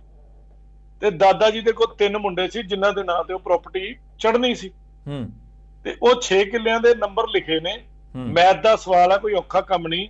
ਤੇ 6 ਦੇ 6 ਕਿੱਲੇ 3 ਨਾਵਾਂ ਤੇ ਚੜੇ ਹੋਣਗੇ ਕਿ 4 ਕਿੱਲੇ 2 ਦੇ ਨਾਂ ਤੇ ਚੜ ਗਏ ਤੇ 2 ਕਿੱਲੇ ਚੜੇ ਹੀ ਨਹੀਂ। ਇਹ ਸਵਾਲ ਇੱਥੋਂ ਲੱਭਣਾ ਪਏਗਾ ਵੀ ਕਿੰਨਾ ਰਕਬਾ ਅੱਗੇ ਚੜ ਗਿਆ ਤੇ ਕਿੰਨਾ ਨਹੀਂ ਚੜਿਆ। ਮਤਲਬ ਉਹ ਜਿਹੜੇ ਪੇਪਰ ਨੇ ਉਹਨਾਂ ਨੂੰ ਦੇਖਣਾ ਪਏਗਾ ਔਰ ਸਮਝਣਾ ਪਏਗਾ। ਹਿਸਾਬ ਦਾ ਸਵਾਲ ਕੱਢਣਾ ਪਏਗਾ, ਸਿੰਪਲ ਜੀ ਗੱਲ ਹੈ। ਦਾਦਾ ਜੀ ਦੇ ਨਾਂ ਤੇ ਜਿੰਨੇ ਵੀ ਜ਼ਮੀਨ ਸੀ ਉਹ ਜਿਹੜੇ ਵੀ ਨੰਬਰਾਂ 'ਚ ਬੋਲਦੀ ਸੀ ਉਹ ਨੰਬਰਾਂ ਦੇ ਹਿਸਾਬ ਨਾਲ, ਜੇ ਨਹਿਰੀ ਜ਼ਮੀਨ ਸੀ ਤੇ ਨਹਿਰੀ ਜ਼ਮੀਨ 'ਚ ਇੱਕ ਲੋਚਾ ਹੁੰਦਾ ਹੈ। ਲੋਚਾ ਕੀ ਹੁੰਦਾ ਕਿ ਕਦੀ ਉਹ ਜ਼ਮੀਨ ਨਹਿਰ 'ਚ ਆ ਜਾਂਦੀ ਹੈ ਨੰਬਰ ਕਿਉਂਕਿ ਪਾਣੀ ਆ ਗਿਆ, ਕੁਝ ਹੋ ਗਿਆ, ਕਦੀ ਉਹ ਨਹਿਰੋਂ ਬਾਹਰ ਹੋ ਜਾਂਦੀ ਹੈ, ਕਈ ਕੁਛ ਏਦਾਂ ਦਾ ਚੱਲਦਾ ਰਹਿੰਦਾ। ਬਟ ਜਦੋਂ ਇੱਕ ਸਵਾਲ ਇਹਦੇ 'ਚ ਹੋਰ ਉੱਕੀ ਉੱਠਦਾ ਹੈ ਕਿ ਜਦੋਂ ਇਹਨਾਂ ਦੇ ਚਾਚਿਆਂ ਤਾਇਆਂ ਨੇ ਜਿਹੜੇ ਵੀ ਸੀ ਇਹਨਾਂ ਦੇ ਡੈਡੀ ਦੇ ਭਰਾ, ਉਹਨਾਂ ਨੇ ਜੋ ਜ਼ਮੀਨ ਦੀ ਵੰਡ ਕੀਤੀ ਤੇ ਕਿਆ ਉਹ 3 ਹਿੱਸਿਆਂ 'ਚ ਕੀਤੀ ਕਿ 2 ਹਿੱਸਿਆਂ 'ਚ ਕੀਤੀ? ਜੇ ਉਹ 3 ਹਿੱਸਿਆਂ 'ਚ ਕੀਤੀ ਤੇ ਜਿਹੜਾ ਰਕਬਾ ਇਹਨਾਂ ਨੂੰ ਵਾਹੁਣ ਨੂੰ ਦਿੱਤਾ ਕਾਸ਼ਤਕਾਰ ਇਹ ਰਹੇ ਤੇ ਉਸ ਵੇਲੇ ਕਿਆ ਜਦੋਂ ਫਰਦਾਂ ਬਣੀਆਂ ਜਾਂ ਜਦੋਂ ਅਮਲ ਚੜ੍ਹਦਾ ਹੈ 5 ਸਾਲਾਂ ਬਾਅਦ ਜਾਂ 10 ਸਾਲਾਂ ਬਾਅਦ ਉੱਥੇ ਇਹਨਾਂ ਨੇ ਫਰਦ ਵਿੱਚ ਆਪਣੇ ਨੰਬਰ ਚੜਵਾਏ ਕਿ ਨਹੀਂ ਚੜਵਾਏ? ਸੋ ਮੈਥ ਦਾ ਸਵਾਲ ਹੈ, ਬੜੇ ਆਰਾਮ ਨਾਲ ਨਿਕਲ ਜਾਏਗਾ ਔਰ ਪਿੰਡ ਤੁਹਾਡਾ ਗਵਾਹੀ ਦੇਗਾ, ਤੁਹਾਡਾ ਨੰਬਰਦਾਰ ਗਵਾਹੀ ਦੇਗਾ ਵੀ ਇੰਨੇ ਸਾਲਾਂ ਤੋਂ ਇਹ ਬੰਦੇ ਵਾਹੁੰਦੇ ਪਏ ਨੇ ਤੇ ਐਪਲੀਕੇਸ਼ਨ ਦੇ ਕੇ ਉਹਦੀ ਦਰੁਸਤੀ ਕੀਤੀ ਜਾ ਸਕਦੀ ਹੈ। ਪਿੰਡ ਦੀ ਨਾਲ ਗਵਾਹੀ ਪੈ ਸਕਦੀ ਹੈ, ਨੰਬਰਦਾਰ ਦੀ ਗਵਾਹੀ ਪੈ ਸਕਦੀ ਹੈ, ਕੋਈ ਦਿੱਕਤ ਵਾਲੀ ਗੱਲ ਨਹੀਂ। ਥੋੜਾ ਜਿਹਾ ਔਖਾ ਕੰਮ ਜ਼ਰੂਰ ਹੈ ਕਿਉਂਕਿ 30 40 50 ਸਾਲ ਪੁਰਾਣਾ ਰਿਕਾਰਡ ਹੈ, ਪਰ ਹਿਸਾਬ ਦਾ ਸਵਾਲ ਸਿੱਧਾ ਹੋ ਜਾਏਗਾ, ਕੋਈ ਐਸੀ ਗੱਲ ਨਹੀਂ। ਹੁਣ ਇਹਦੇ ਵਿੱਚ ਫੇਰ ਸ਼ਰਾਰਤਾਂ ਕਿ ਜੇ ਕਿਸੇ ਨੇ ਕੋਈ ਵਸੀਅਤ ਬਣਾ ਲਈ ਹੋਈ, ਜੇ ਕਿਸੇ ਨੇ ਕੋਈ ਗਲਤ ਕਾਗਜ਼ ਬਣਾ ਲਿਆ ਹੋਇਆ ਤੇ ਭਾਜੀ ਦਾ ਸਵਾਲ ਇੱਕੋ ਹੀ ਹੈ ਕਿ ਜਿਹੜੀ ਜ਼ਮੀਨ ਸਾਨੂੰ ਮਿਲੀ ਉਹਦੇ ਤੇ ਸਾਡੀ ਮਾਲਕੀ ਨਹੀਂ ਬੋਲਦੀ ਪਈ। ਅੱਛਾ, ਇਹਦੇ ਵਿੱਚ ਮੈਂ ਥੋੜਾ ਜਿਹਾ ਕਲੈਰਿਟੀ ਹੋਰ ਦੇ ਦਿੰਦਾ। ਜਿਸ ਹਿਸਾਬ ਨਾਲ ਨਿਰਮਲ ਜੀ ਨੇ ਜੋ ਸਿਨੈਰੀਓ ਦੱਸਿਆ ਉਹਦੇ ਵਿੱਚ ਇਹ ਕਿ ਉਹਨਾਂ ਦੇ ਦਾਦਾ ਜੀ ਨੇ ਜਦੋਂ ਫਰਦਾਂ ਬਣਾਈਆਂ, ਜਦੋਂ ਅੱਗੇ ਜ਼ਮੀਨ ਜਿਹੜੀ ਕੀਤੀ ਉਹ ਇਹਨਾਂ ਦੇ ਜਿਹੜੇ 2 ਬਾਪੂ ਜੀ ਦੇ ਜਿਹੜੇ 2 ਭਰਾ ਸੀ ਉਹਨਾਂ ਦੇ ਨਾਮ ਕਰਤੀ, ਇਹਨਾਂ ਦੇ ਬਾਪੂ ਜੀ ਦੇ ਨਾਮ ਨਹੀਂ ਬੋਲੀ। ਸੋ ਉਸ ਤੋਂ ਬਾਅਦ ਸਿਰਫ ਵੈਸੇ ਦੇ ਦਿੱਤੀ ਗਈ ਇਸਤੇਮਾਲ ਕਰਨ ਲਈ ਕਿ ਇੰਨੀ ਜ਼ਮੀਨ ਤੁਸੀਂ ਇਸਤੇਮਾਲ ਕਰ ਲਓ। ਉਹਨਾਂ ਨੇ 3 ਹਿੱਸਿਆਂ 'ਚ ਹੀ ਕੀਤੀ ਹੋਏਗੀ ਤੇ ਇਹਨਾਂ ਦੇ ਡੈਡੀ ਦੇ ਭਰਾਵਾਂ ਨੇ ਕੁਝ ਸ਼ਾਇਦ ਫਰਕ ਰਿਹਾ ਹੋਏਗਾ। ਸੋ ਪੇਪਰ ਦੇਖ ਕੇ ਜ਼ਿਆਦਾ ਕਲੀਅਰ ਹੋਏਗੀ ਚੀਜ਼। ਪੇਪਰ ਦੇਖ ਕੇ ਪਲੱਸ ਸੀਕੁਐਂਸ ਦੇ ਕੇ ਪੈਡੀਗਰੀ ਟੇਬਲ ਬਣਾ ਕੇ ਤੇ ਜ਼ਮੀਨ ਦੀ ਕੈਲਕੂਲੇਸ਼ਨ ਕਰਕੇ ਵੀ 6 ਕਿੱਲਿਆਂ 'ਚੋਂ 6 ਕਿੱਲੇ 2 ਭਰਾਵਾਂ ਨੂੰ ਚਲ ਗਏ ਤੇ ਤੀਜੇ ਨੂੰ ਕੁਝ ਨਹੀਂ ਮਿਲਿਆ। ਜੇ ਕੁਝ ਨਹੀਂ ਮਿਲਿਆ ਤੇ ਜਿਹੜੀ ਜ਼ਮੀਨ ਵਾਹਨ ਨੂੰ ਮਿਲੀ ਤੇ ਉਹ ਕਿੱਥੋਂ ਆ ਗਈ? ਤਾਂ ਕਹਿਣ ਦਾ ਮਤਲਬ ਹੈ ਕਿ ਇੰਪੋਸੀਬਲ ਨਹੀਂ ਹੈ ਔਰ ਮੁਸ਼ਕਲ ਥੋੜਾ ਜਿਹਾ ਇਹ ਹੋ ਸਕਦਾ ਕਿ ਥੋੜਾ ਸਮਾਂ ਲੈਣ ਵਾਲਾ ਟਾਸਕ ਹੈ, ਪਰ ਹੋ ਜਾਏਗਾ। ਨਾ ਇਹਦੇ ਵਿੱਚ ਮੈਂ ਭਾਜੀ ਨੂੰ ਇੱਕ ਰਾਏ ਦਿੰਨਾ ਬੜੀ ਵਧੀਆ। ਤੁਸੀਂ ਕੀ ਕਰੋ ਕਿ ਭਾਜੀ ਨਿਰਮਲ ਭਾਜੀ ਆਪਣੇ ਦਾਦਾ ਜੀ ਦੀਆਂ ਫਰਦਾਂ ਲੈ ਲਓ ਜਿਹੜੀਆਂ ਦਾਦਾ ਜੀ ਦੇ ਨਾਂ ਤੇ ਜ਼ਮੀਨ ਬੋਲਦੀ ਸੀ ਜੀ। ਉਸ ਤੋਂ ਬਾਅਦ ਉਹਨਾਂ ਫਰਦਾਂ ਤੋਂ ਹੀ ਅੱਗੇ ਫਰਦਾਂ ਜਿਹੜੀਆਂ ਬਣੀਆਂ ਤੁਹਾਡੇ ਚਾਚਿਆਂ ਦੇ ਨਾਂ ਤੇ ਯਾਨੀ ਕਿ ਤੁਹਾਡੇ ਡੈਡੀ ਦੇ ਭਰਾਵਾਂ ਦੇ ਨਾਂ ਤੇ ਉਹ ਲੈ ਲਓ ਤੇ ਆਪਣੇ ਇਲਾਕੇ ਦੇ ਪਟਵਾਰੀ ਕੋਲੋਂ ਜਿਹੜੀ ਜ਼ਮੀਨ ਤੁਸੀਂ ਵਾਹੁੰਦੇ ਪਿਓ ਉਹਦੇ ਨੰਬਰ ਕਢਵਾ ਲਓ। ਉਹਨਾਂ ਕੋਲ ਇੰਡੈਕਸ ਹੁੰਦਾ ਤੇ ਕੱਢ ਦਿੰਦੇ ਨੇ ਤੇ ਕਿਸੇ ਹੋਰ ਪਟਵਾਰੀ ਕੋਲ ਜਾ ਕੇ ਪੜਾਓ ਫਰਦਾਂ ਜੀ। ਆਪਣੇ ਪਿੰਡ ਦੇ ਪਟਵਾਰੀ ਕੋਲ ਨਹੀਂ ਪੜਾਉਣੀਆਂ, ਕਿਸੇ ਹੋਰ ਪਿੰਡ ਦੇ ਪਟਵਾਰੀ ਕੋਲ ਜਾਂ ਸ਼ਹਿਰ ਆ ਜਾਓ ਉਹਦੇ ਕੋਲ ਆ ਕੇ ਪੜਾਓ। ਉਹ ਤੁਹਾਨੂੰ ਦੇਖ ਕੇ ਦੱਸ ਦੇਗਾ ਕਿ ਜਦੋਂ ਦਾਦਾ ਜੀ ਤੋਂ ਤੁਹਾਡੇ ਡੈਡੀ ਪਲੱਸ 2 ਭਰਾਵਾਂ ਦੇ ਨਾਂ ਤੇ ਕਿੰਨੀ ਵੰਡੀ ਗਈ ਤੇ ਅੱਗੋਂ ਜਿਹੜੀ ਜ਼ਮੀਨ ਤੁਹਾਡੇ ਕੋਲ ਆ ਉਹਦਾ ਇੰਡੈਕਸ ਕਿਹੜੇ ਖਾਤੇ 'ਚ ਬੋਲਦਾ ਹੈ, ਉਹਦੀ ਮਾਲਕੀ ਕਿਹਦੇ ਖਾਤੇ 'ਚ ਬੋਲਦੀ ਹੈ। ਦੇਖੋ ਜਿਹੜੀ ਜ਼ਮੀਨ ਦੀ ਵੰਡ ਹੈ ਨਾ ਇਹਦੇ 'ਚ ਬੜਾ ਸਿੰਪਲ ਫਾਰਮੂਲਾ ਭਾਜੀ। ਜੇ ਜ਼ਮੀਨ ਦੀ ਮਾਲਕੀ ਮੇਰੇ ਨਾਂ ਨਹੀਂ ਬੋਲਦੀ ਤੇ ਉਹ ਜ਼ਮੀਨ ਕਿਸੇ ਦੇ ਨਾਂ ਤੇ ਬੋਲਦੀ ਹੈ ਜੀ। ਜਿਹਦੇ ਨਾਂ ਤੇ ਬੋਲਦੀ ਖਸਰਾ ਨੰਬਰ ਪਾ ਕੇ, ਖੇਵਟ ਨੰਬਰ, ਖਤੌਨੀ ਨੰਬਰ ਪਾ ਕੇ ਉੱਥੋਂ ਪਿਛਲਾ ਇੰਡੈਕਸ ਫੋਲ ਕੇ ਮਾਲਕੀ ਲੱਭੀ ਜਾ ਸਕਦੀ ਹੈ ਜੀ। ਚਲੋ ਇਸ ਤੋਂ ਇਹ ਇੱਕ ਹੋਰ ਵਧੀਆ ਸੋਲੂਸ਼ਨ ਹੋ ਸਕਦਾ ਹੈ। ਮੱਲਨ ਸਾਹਿਬ ਦਾ ਨੰਬਰ ਜਿਹੜਾ ਹੈਗਾ ਉਹ ਬਿਲਕੁਲ ਉਹਨਾਂ ਦੇ ਨਾਮ ਦੇ ਨੀਚੇ ਤੁਸੀਂ ਨੀਲੀ ਪੱਟੀ ਦੇ ਉੱਤੇ ਦੇਖ ਸਕਦੇ ਹੋ। ਇਹ ਨੰਬਰ ਨੋਟ ਕਰ ਲਓ, ਬਹੁਤ ਹੀ ਆਸਾਨ ਨੰਬਰ ਹੈਗਾ। ਮੈਂ ਇੱਕ ਵਾਰੀ ਬੋਲ ਵੀ ਦਿੰਨਾ ਹੈ 869998 ਉਸ ਤੋਂ ਬਾਅਦ 1 2 3 4 5 ਇਸ ਨੰਬਰ ਦੇ ਉੱਤੇ ਤੁਸੀਂ ਜਿਹੜਾ ਇਹਨਾਂ ਨਾਲ ਸੰਪਰਕ ਕਾਇਮ ਕਰਕੇ, ਕਿਉਂਕਿ ਗੁਰਦਾਸਪੁਰ ਤੋਂ ਹੈਗੇ ਨੇ ਨਿਰਮਲ ਜੀ, ਮੈਂ ਆਂਦਾ ਰਹਿਣਾ ਗੁਰਦਾਸਪੁਰ। ਹਾਂਜੀ, ਗੁਰਦਾਸਪੁਰ ਵੀ ਮੈਂ ਆਂਦਾ ਰਹਿਣਾ, ਕੋਈ ਲੋੜ ਪਏਗੀ ਮੈਂ ਜਾਣਾ 8-10 ਦਿਨ। ਅਗਲੀ ਗੱਲ ਦੇ ਉੱਤੇ ਵੱਧਦੇ ਆ। ਮੈਂ ਇਹ ਬਹੁਤ ਸਾਰੇ ਸਿਨੈਰੀਓਜ਼ ਦੇਖੇ ਨੇ, ਬਹੁਤ ਸਾਰੇ ਜਿਹੜੇ ਵੀਰ ਸਾਡੇ ਭੈਣ ਭਰਾ ਜਿਹੜੇ ਬਾਹਰੋਂ ਸਾਨੂੰ ਦੇਖ ਰਹੇ ਨੇ, ਉਹਨਾਂ ਦੇ ਇਦਾਂ ਦੇ ਬਹੁਤ ਸਾਰੇ ਮਸਲੇ ਜਿਹੜੇ ਮੱਲਨ ਸਾਹਿਬ ਆਉਂਦੇ ਨੇ ਕਿ ਕਿਉਂਕਿ ਉਹ ਬਾਹਰ ਚਲੇ ਜਾਂਦੇ ਆ, ਜ਼ਮੀਨਾਂ ਇੱਥੇ ਹੁੰਦੀਆਂ ਨੇ, ਕਈ ਵਾਰੀ ਕਿਸੇ ਨੂੰ ਕੇਅਰ ਟੇਕਰ ਰੱਖ ਲੈਂਦੇ ਨੇ, ਭਰੋਸਾ ਕਰ ਲੈਂਦੇ। ਔਰ ਪੰਜਾਬੀਆਂ 'ਚ ਇੱਕ ਖੂਬੀ ਵੀ ਹੈ, ਖਾਮੀ ਵੀ ਹੈ ਕਿ ਭਰੋਸੇ ਦੇ ਦਮ ਦੇ ਉੱਤੇ ਵੱਡੀ ਵੱਡੀ ਪ੍ਰਾਪਰਟੀ ਦੇ ਦਿੰਦੇ ਆ। ਅਗਲੇ ਦਰਸ਼ਕ ਨੇ ਜੀ ਆਪਣੇ ਨਾਲ ਜੀ, ਪਹਿਲਾਂ ਦਰਸ਼ਕ ਸਤਿ ਸ਼੍ਰੀ ਅਕਾਲ ਜੀ। ਭਾਜੀ ਜਿਹੜਾ ਚੱਲਦਾ ਜ਼ਮੀਨ ਬਾਰੇ ਵਕੀਲ ਸਾਹਿਬ ਦੱਸ ਰਹੇ ਇਹ ਨਾ ਮੇਰਾ ਸਵਾਲ ਹੈ ਇੱਕ। ਜੀ ਜ਼ਰੂਰ, ਤੁਸੀਂ ਆਪਣਾ ਸਵਾਲ ਪੁੱਛ ਸਕਦੇ ਹੋ। ਤੁਸੀਂ ਆਪਣਾ ਨਾਮ ਦੱਸ ਦਿਓ ਤੇ ਕਿਹੜੀ ਜਗ੍ਹਾ ਤੋਂ ਗੱਲ ਕਰ ਰਹੇ ਹੋ? ਮੈਂ ਗੁਰਮੇਲ ਸਿੰਘ ਹਾਂ, ਕੈਨੇਡਾ ਤੋਂ ਗੱਲ ਕਰਦਾ। ਜੀ ਗੁਰਮੇਲ ਸਿੰਘ ਜੀ, ਕੀ ਸਵਾਲ ਹੈਗਾ ਤੁਹਾਡਾ? ਮੇਰੀ ਜ਼ਮੀਨ ਸਾਡੇ 4 ਭਾਈਆਂ ਦੀ ਮੁਸ਼ਤਰਕਾ ਹੈ। ਠੀਕ ਹੈ ਜੀ। ਠੀਕ ਹੈ ਜੀ। ਤੇ ਉਹ ਦੂਜੇ ਭਰਾ ਮੇਰੇ ਬੌਂਦੇ ਬੂਨੇ ਆ, ਉਹਨਾਂ ਨੇ ਸਾਰੇ ਬੱਟਾਂ ਪਾਈਆਂ ਵੀ ਆ, ਜ਼ਮੀਨ ਦੀ ਜਪਤੀ ਮੈਨੂੰ ਦਿੰਦੇ ਆ ਉਹ। ਪਰ ਮੈਂ ਉਹਨੂੰ ਆਪਣੀ ਸੈਪਰੇਟ ਕਰਾਉਣੀ ਚਾਹੁੰਦਾ। ਠੀਕ ਹੈ, ਠੀਕ ਹੈ ਜੀ। ਤੇ ਉਹਦੇ ਵਾਸਤੇ ਮੈਨੂੰ ਕਿਆ ਰਸਤਾ ਅਡਾਪਟ ਕਰਨਾ ਪਊਗਾ? ਮੱਲਨ ਸਾਹਿਬ ਕੋਈ ਸਵਾਲ? ਹਾਂਜੀ, ਨਹੀਂ ਕੋਈ ਸਵਾਲ ਨਹੀਂ ਜੀ, ਬੜਾ ਸਿੰਪਲ। ਠੀਕ ਹੈ, ਤੁਹਾਡਾ ਜਵਾਬ ਜਿਹੜਾ ਗੁਰਮੇਲ ਜੀ ਹੁਣੇ ਤੁਹਾਨੂੰ ਪ੍ਰੋਗਰਾਮ ਦੇ ਵਿੱਚ ਮੱਲਨ ਸਾਹਿਬ ਦੇ ਰਹੇ ਨੇ, ਸੋ ਉਹਨੂੰ ਧਿਆਨ ਨਾਲ ਸੁਣਨਾ, ਤੇ ਜੇਕਰ ਫੇਰ ਵੀ ਕੋਈ ਸਵਾਲ ਰਹਿੰਦਾ ਹੋਵੇ ਤਾਂ ਦੁਬਾਰਾ ਕਾਲ ਕਰ ਸਕਦੇ ਹੋ। ਜੀ, ਮੈਂ ਦਰਸ਼ਕਾਂ ਨੂੰ ਦੱਸਦਾ ਕਿ ਭਾਜੀ ਨੇ ਇੱਕ ਟਰਮ ਯੂਜ਼ ਕੀਤੀ, ਮੁਸ਼ਤਰਕਾ। ਮੁਸ਼ਤਰਕੇ ਦਾ ਮਤਲਬ ਹੁੰਦਾ ਸਾਂਝਾ, ਇਹ ਫਾਰਸੀ ਵਰਡ ਹੈ, ਤੇ ਮੁਸ਼ਤਰਕਾ ਖਾਤਾ ਮਤਲਬ ਜਿਹੜਾ ਸਾਂਝਾ ਖਾਤਾ ਹੋਵੇ। ਇਹਦੇ ਵਿੱਚ ਭਾਜੀ 2 ਤਰੀਕੇ ਨੇ, ਮੈਂ 2 ਤਰੀਕੇ ਦੱਸੂਗਾ ਭਾਜੀ ਨੂੰ। ਸਭ ਤੋਂ ਪਹਿਲਾਂ ਤੇ ਆਪਣੇ ਭਰਾਵਾਂ ਨੂੰ ਹੀ ਕਹਿਣ, ਪਹਿਲਾਂ ਤੇ ਸਭ ਤੋਂ ਪਹਿਲਾਂ ਇਹਦੀਆਂ ਫਰਦਾਂ ਆਪਣੇ ਕਬਜ਼ੇ 'ਚ ਲੈਣ। ਠੀਕ ਹੈ, ਸਭ ਤੋਂ ਜ਼ਰੂਰੀ ਫਰਦਾਂ ਤੇ ਨਾ ਪੜਨ। ਕਿਆ ਹੈ, ਅੱਜ ਵੀ ਉਹ ਫਰਦਾਂ ਤੇ ਚਾਰੋਂ ਭਰਾਵਾਂ ਤੇ ਬਰਾਬਰ ਦੀ ਜ਼ਮੀਨ ਬੋਲਦੀ ਹੈ, ਵੰਡੀ ਨਹੀਂ ਗਈ, ਪਰ ਮਾਲਕੀ ਚਾਰਾਂ ਦੀ ਬਰਾਬਰ ਹਿੱਸਾ ਹੋਣਾ ਚਾਹੀਦਾ, 1/4 ਹਿੱਸਾ ਆਫ ਸੋ ਐਂਡ ਸੋ। ਠੀਕ ਹੈ ਜੀ। ਪਹਿਲਾ ਕੰਮ ਤੇ ਇਹ ਕਰਨ ਕਿ ਫਰਦਾਂ ਇਹਨਾਂ ਕੋਲ ਹੋਣੀਆਂ ਚਾਹੀਦੀਆਂ। ਜੇ ਮਕਾਨ ਦੀ ਰਜਿਸਟਰੀ ਹੈ ਤੇ ਉਹਦੀ ਫੋਟੋ ਕਾਪੀ, ਅਟੈਸਟਡ ਕਾਪੀ ਜਾਂ ਤਹਿਸੀਲ ਚੋਂ ਕਢਾਈ ਕਾਪੀ ਹੋਣੀ ਚਾਹੀਦੀ ਹੈ। ਕਿਉਂਕਿ ਮੈਨੂੰ ਇਹ ਯਕੀਨ ਹੀ ਹੈ ਕਿ ਜਦੋਂ ਇਹਨਾਂ ਨੇ ਆਪਣੇ ਭਰਾਵਾਂ ਨਾਲ ਇਹਦੀ ਵੰਡ ਦੀ ਗੱਲ ਕਰਨੀ ਹੈ ਤੇ ਕਲੇਸ਼ ਪੈਣਾ ਹੈ ਜੀ। ਹੁਣ ਪਹਿਲੀ ਗੱਲ ਤੇ ਜਦੋਂ ਇਹ ਸਾਰੇ ਮਾਫੀ ਚਾਹਾਂਗਾ ਤੁਹਾਨੂੰ ਵਿੱਚ ਇੰਟਰਰਪਟ ਕਰ ਰਿਹਾ, ਅਗਲੇ ਦਰਸ਼ਕ ਸੀਗੇ ਆਪਣੇ ਨਾਲ, ਖੈਰ ਕਾਲ ਕੱਟ ਗਈ ਹੈ ਜੀ, ਕੰਟੀਨਿਊ ਕਰ ਲਓ। ਹਾਂਜੀ, ਜਦੋਂ ਇਹ ਸਾਰੇ ਕਾਗਜ਼ ਪਹਿਲਾਂ ਇਕੱਠੇ ਕਰਨ, ਆਪਣੇ ਕਬਜ਼ੇ 'ਚ ਲੈਣ, ਉਹਨੂੰ ਸਮਝਣ, ਸਾਰਾ ਕੁਝ ਜਾ ਕੇ ਮੌਕੇ ਤੇ ਨਿਸ਼ਾਨਦੇਹੀ ਆਪਣੀ ਪਛਾਣ ਲੈਣ ਵੀ ਇਸ ਖਾਤੇ ਤੋਂ ਸ਼ੁਰੂ ਹੋ ਕੇ ਇੱਥੇ ਮੁੱਕਦੀ ਹੈ, 4 ਦੀਵਾਰੀ ਹੈ ਸਾਡੀ ਜੀ।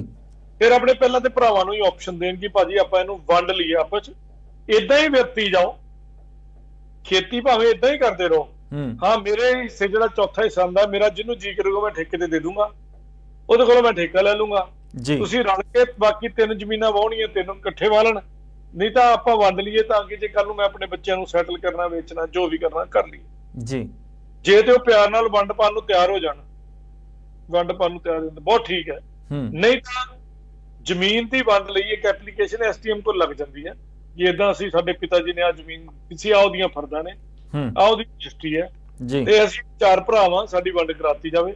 ਸਾਡੀ ਆਪਸੀ ਵੰਡ ਕਰਾਉਣ 'ਚ ਸਹਿਮਤੀ ਨਹੀਂ ਹੋ ਰਹੀ, ਪਰ ਵੈਸੇ ਅਸੀਂ ਚਾਰੋਂ ਬਰਾਬਰ ਦੇ ਮਾਲਕ ਜੀ। ਫਿਰ ਜਦੋਂ ਵੰਡ ਹੋਵੇ ਉਹਦੇ ਵਿੱਚ ਇੱਕ ਸ਼ਬਦ ਹੋਰ ਲਿਖਿਆ ਜਾਣਾ ਚਾਹੀਦਾ ਹੈ ਕਿ ਜ਼ਮੀਨ ਦੀ ਕੀਮਤ ਦੇ ਹਿਸਾਬ ਨਾਲ ਕੀਮਤ ਬਰਾਬਰ ਆਵੇ, ਇਸ ਹਿਸਾਬ ਨਾਲ ਉਹਦੀ ਵੰਡ ਕੀਤੀ ਜਾਵੇ। ਕਿਉਂਕਿ ਜਿਹੜੀ ਜ਼ਮੀਨ ਸੜਕ ਨਾਲ ਲੱਗਦੀ, ਉਹਦੀ ਕੀਮਤ ਮੰਨ ਲਓ ਕਰੋੜ ਰੁਪਇਆ ਕਿੱਲਾ, ਤੇ ਕਿੱਲੇ ਤੋਂ ਪਿੱਛੇ ਚਲ ਜਾਓ ਤੇ ਜ਼ਮੀਨ ਦੀ ਕੀਮਤ ਸ਼ਾਇਦ 20 ਲੱਖ ਰੁਪਏ ਕਿੱਲਾ। ਬਿਲਕੁਲ, ਸਾਡੇ ਕੋਲੇ ਪਿਛਲੀ ਵਾਰ ਵੀ ਇੱਕ ਇਦਾਂ ਦਾ ਸਿਨੈਰੀਓ ਆਇਆ ਸੀ। ਅਗਲੇ ਦਰਸ਼ਕ ਨੇ ਜੀ ਆਪਣੇ ਨਾਲ। ਸਤਿ ਸ਼੍ਰੀ ਅਕਾਲ ਜੀ। ਹੈਲੋ, ਹਾਂਜੀ ਮੈਡਮ, ਸਤਿ ਸ਼੍ਰੀ ਅਕਾਲ ਜੀ। ਸਤਿ ਸ਼੍ਰੀ ਅਕਾਲ ਜੀ। ਜੀ, ਕਿਹੜੀ ਜਗ੍ਹਾ ਤੋਂ ਗੱਲ ਕਰ ਰਹੇ ਹੋ ਜੀ, ਤੇ ਕੀ ਨਾਮ ਹੈ ਤੁਹਾਡਾ?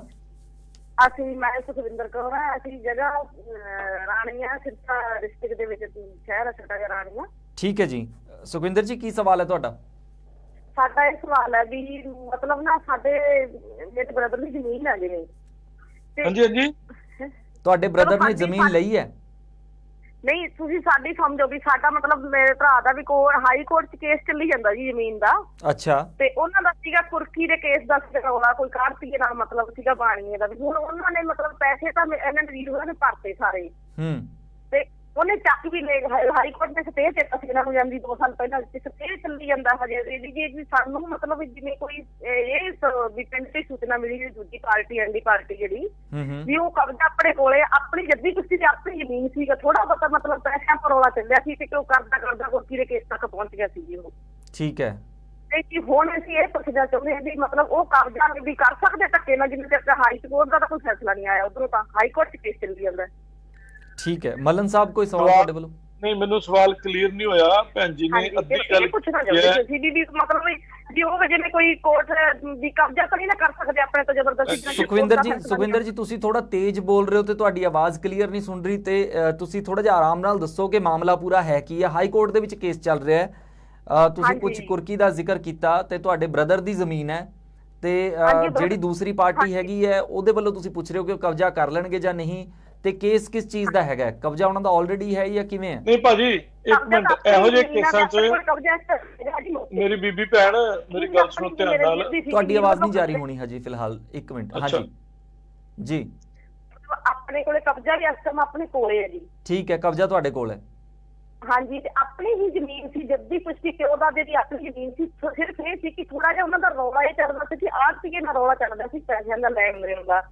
ਉਹ ਆੜਤੀਏ ਨੇ ਕੀ ਕੀਤਾ, ਨਜਾਇਜ਼ ਕਰਾ ਕੇ ਸਾਡੇ ਪਿਤਾ ਜੀ ਦੀ ਡੈਥ ਹੋ ਗਈ। ਪਿਤਾ ਜੀ ਤੋਂ ਉਦੋਂ ਤੋਂ ਚੱਲ ਰਿਹਾ ਸੀ ਉਹਨਾਂ ਦਾ ਰੌਲਾ।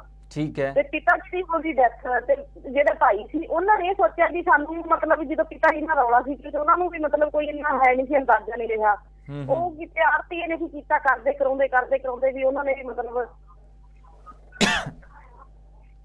ਹਾਂਜੀ ਕੀ ਕੀਤਾ ਉਹਨਾਂ ਨੇ? ਤੇ ਇਹੀ ਇੱਕ ਮਿੰਟ ਕਰੇ, ਟੀਵੀ ਦੀ ਆਵਾਜ਼ ਨਾ ਸੁਣੋ ਤੁਸੀਂ, ਪਹਿਲਾਂ ਫੋਨ ਤੇ ਗੱਲ ਕਰ ਲਓ ਤਾਂ ਪਤਾ ਲੱਗਣਾ। ਬੰਦ ਕਰ ਦੇ। ਤੇ ਇਹੀ ਪੁੱਛਦੇ ਵੀ ਸਾਨੂੰ ਕਿਸੇ ਨੇ ਦੱਸੇ ਨਹੀਂ, ਟੀਵੀ ਦੀ ਆਵਾਜ਼ ਸਿਰਫ ਬੰਦ ਕਰ ਲਓ, ਬਾਅਦ ਚ ਜਵਾਬ ਉਹਦੇ ਉੱਤੇ ਸੁਣ ਲੈਣਾ। ਹਾਂਜੀ ਗੱਲ ਇਹ ਸਾਨੂੰ ਇਹ ਆੜਤੀ ਨੇ ਕੀ ਕੀਤਾ? ਆੜਤੀ ਨੇ ਜਦੋਂ ਕੇਸ ਕਰਤਾ ਸੀ ਇਹਨਾਂ ਤੇ, ਕੇਸ ਕਰਕੇ ਉਹਨਾਂ ਨੂੰ ਭਾਜੀ ਸ਼ੇਖਰ ਭਾਜੀ ਮੇਰੀ ਰਿਕੁਐਸਟ ਸੁਣ ਲਓ। ਚਲੋ ਤੁਹਾਡਾ ਜਵਾਬ ਜਿਹੜਾ ਮੱਲਨ ਸਾਹਿਬ ਦੇ ਰਹੇ ਨੇ ਜੀ ਪ੍ਰੋਗਰਾਮ ਦੇ ਵਿੱਚ, ਉਹ ਸੁਣਿਓ ਭੈਣ ਜੀ। ਹਾਂਜੀ, ਮੈਂ ਬੇਨਤੀ ਕਰਦਾ ਮੇਰੀ ਬੀਬੀ ਭੈਣ ਨੂੰ, ਜਦ ਤੱਕ ਮੈਨੂੰ ਕੇਸ ਦੇ ਕਾਗਜ਼ ਨਹੀਂ ਪੜਾਓਗੇ ਇਸ ਗੱਲ ਤੇ ਓਪੀਨੀਅਨ ਮੈਂ ਬਿਲਕੁਲ ਨਹੀਂ ਦੇਣਾ, ਕਿਉਂਕਿ ਮੇਰੀ ਗੱਲ ਤੁਸੀਂ ਫੜ ਲੈਣੀ ਹੈ ਤੇ ਮੁੜ ਕੇ ਵਿੱਚੋਂ ਕੁਝ ਹੋਰ ਨਿਕਲਣਾ ਹੈ ਤੇ ਕਹਿਣਾ ਜੀ ਵਕੀਲ ਸਾਹਿਬ ਨਲਾਇਕ ਹੈ, ਇਹਨਾਂ ਦੀ ਸਲਾਹ ਮਾੜੀ ਨਿਕਲ ਆਈ। ਬਿਲਕੁਲ, ਵੈਸੇ ਵੀ ਉਹ ਆਲਰੇਡੀ ਕੋਰਟ ਦੇ ਵਿੱਚ ਹੈ, ਹਾਈ ਕੋਰਟ ਦੇ ਵਿੱਚ। ਕੋਰਟ 'ਚ ਮੈਟਰ ਹੈ, ਮੈਨੂੰ ਨਹੀਂ ਪਤਾ ਕਿਹੜਾ ਬੰਦਾ ਐਫਏਓ 'ਚ ਆਇਆ, ਕਿਹੜੇ ਬੰਦੇ ਨੇ ਕੀ ਥੱਲੋਂ ਮੰਗਿਆ, ਕਿੰਨੇ ਕੀ ਸ਼ਰਾਰਤ ਕੀਤੀ ਹੈ ਜਾਂ ਕੀ ਕੋਰਟ ਮਾਨਯੋਗ ਅਦਾਲਤ ਨੇ ਫੈਸਲਾ ਦਿੱਤਾ ਹੋਇਆ। ਮੈਨੂੰ ਫੈਸਲੇ ਦੀਆਂ ਕਾਪੀਆਂ ਲਿਆ ਕੇ ਪੜਾਓ, ਤੇ ਜਿਹੜਾ ਤੁਹਾਡਾ ਹਾਈ ਕੋਰਟ 'ਚ CWP ਚੱਲਦੀ ਪਈ ਹੈ ਜਾਂ ਐਫਏਓ ਚੱਲਦੀ ਪਈ ਹੈ, ਜੋ ਵੀ ਚੱਲਦੀ ਪਈ ਤੁਹਾਡੀ ਜਿਹੜੀ ਵੀ ਰਿਟ ਚੱਲਦੀ ਪਈ ਹੈ ਜਾਂ ਪਟੀਸ਼ਨ ਚੱਲਦੀ ਪਈ, ਮੈਨੂੰ ਉਹਦੀ ਕਾਪੀ ਪੜਾਓ, ਪਲੱਸ ਉਹਦੇ ਲੇਟੈਸਟ ਆਰਡਰ ਪੜਾਓ, ਫਿਰ ਮੈਂ ਤੁਹਾਨੂੰ ਸਹੀ ਓਪੀਨੀਅਨ ਦੇ ਪਾਊਂਗਾ। ਇਹਦੇ ਵਿੱਚ ਇੱਕ ਕਲਿੰਚਿੰਗ ਇਸ਼ੂ ਹੈਗਾ। ਇੱਕ ਗੱਲ ਮੈਂ ਦੱਸ ਦਿਆਂ, ਜਦੋਂ ਪਿਤਾ ਜੀ ਦੀ ਮੌਤ ਹੁੰਦੀ ਹੈ, ਮੌਤ ਤੋਂ ਬਾਅਦ LR ਇੰਪਲੀਡ ਕੀਤੇ ਜਾਂਦੇ ਐਸ ਪਾਰਟੀ, ਯਾਨੀ ਕਿ ਲੀਗਲ ਰਿਪਰੈਜ਼ੈਂਟੇਟਿਵ। ਮੇਰੇ ਮੰਨ ਲਓ 4 ਜਾਂ 5 ਭੈਣ, ਮੇਰੇ ਪਾਪਾ ਦੀ ਡੈਥ ਤੋਂ ਬਾਅਦ ਮੇਰੀ ਮਦਰ ਤੇ ਮੇਰੇ ਜਿੰਨੇ ਭੈਣ ਭਰਾ ਹੈ ਪਾਰਟੀ ਬਣਦੇ ਨੇ ਕੋਰਟ 'ਚ। ਹੁਣ ਹਾਈ ਕੋਰਟ 'ਚ ਤੁਸੀਂ ਉਹ ਸਾਰੇ ਜਣੇ ਪਾਰਟੀ ਬਣੇ ਕਿ ਨਹੀਂ ਬਣੇ, ਕਈ ਸਾਰੇ ਲਕੂਨੇ ਨੇ ਇਹਦੇ 'ਚ ਸਮਝਣ ਤੇ ਪੜਨ ਵਾਲੇ। ਬਿਨਾਂ ਉਹਨਾਂ ਨੂੰ ਪੜਿਆ ਮੈਂ ਤੁਹਾਨੂੰ ਫੋਨ ਤੇ ਵੀ ਸਲਾਹ ਨਹੀਂ ਦੇ ਪਾਣੀ। ਮੈਂ ਤੁਹਾਨੂੰ ਹੁਣੇ ਕਲੀਅਰ ਕਰਦਾ, ਤੁਹਾਨੂੰ ਇਹਦੇ ਲਈ ਮੇਰੇ ਕੋਲ ਚੰਡੀਗੜ੍ਹ ਆਉਣਾ ਪੈਣਾ ਅਪਾਇੰਟਮੈਂਟ ਲੈ ਕੇ, ਆਪਣੇ ਕਾਗਜ਼ ਲੈ ਕੇ, ਤੇ ਤੁਹਾਨੂੰ ਮੈਂ ਇਹਦੀ ਲੀਗਲ ਰੈਮਡੀ ਦੱਸ ਸਕਦਾ। ਜਾਂ ਜਿਹੜੇ ਤੁਹਾਡੇ ਵਕੀਲ ਸਾਹਿਬ ਤੁਸੀਂ ਉਹਨਾਂ ਕੋਲ ਸਲਾਹ ਲਵੋ। ਇਹੋ ਜਿਹੇ ਕੇਸਾਂ 'ਚ ਜਿਹੜੇ ਆਲਰੇਡੀ ਪੇਚੀਦਾ ਹੋ ਚੁੱਕੇ ਨੇ, ਅੱਧੀ ਗੱਲ ਸੁਣ ਕੇ ਕੱਚਾ ਜਵਾਬ ਦੇਣਾ ਬੇਵਕੂਫੀ ਮੰਨਦਾ ਮੈਂ। ਸੋ ਇਸ ਲਈ ਮਾਫੀ ਚਾਹਨਾ। ਸੋ ਮੈਂ ਸੁਖਵਿੰਦਰ ਜੀ ਨੂੰ ਸਲਾਹ ਦੇਣਾ ਚਾਹਾਂਗਾ ਕਿ ਸੁਨੀਲ ਮੱਲਨ ਸਾਹਿਬ ਦਾ ਜਿਹੜਾ ਨੰਬਰ ਹੈਗਾ ਉਹਨਾਂ ਦੇ ਨਾਮ ਦੇ ਨੀਚੇ ਫਲੈਸ਼ ਹੋ ਰਿਹਾ, ਉਹ ਨੰਬਰ ਤੁਸੀਂ ਨੋਟ ਕਰ ਲਓ। ਆਪਣੇ ਡਾਕੂਮੈਂਟ ਜੇ ਇੱਥੋਂ ਚੈੱਕ ਕਰਾਉਣਾ ਚਾਹੁੰਦੇ ਹੋ ਜਾਂ ਕਿਸੇ ਹੋਰ ਵਕੀਲ ਸਾਹਿਬ ਤੋਂ, ਉਹਨਾਂ ਨੂੰ ਪ੍ਰੋਪਰ ਚੈੱਕ ਕਰਾ ਕੇ ਫੇਰ ਹੀ ਸਲਾਹ ਲਵੋ, ਕਿਉਂਕਿ ਤੁਹਾਡਾ ਜਿਹੜਾ ਕੇਸ ਹੈ ਉਹ ਥੋੜਾ ਕ੍ਰਿਟੀਕਲ ਜ਼ਰੂਰ ਹੈ।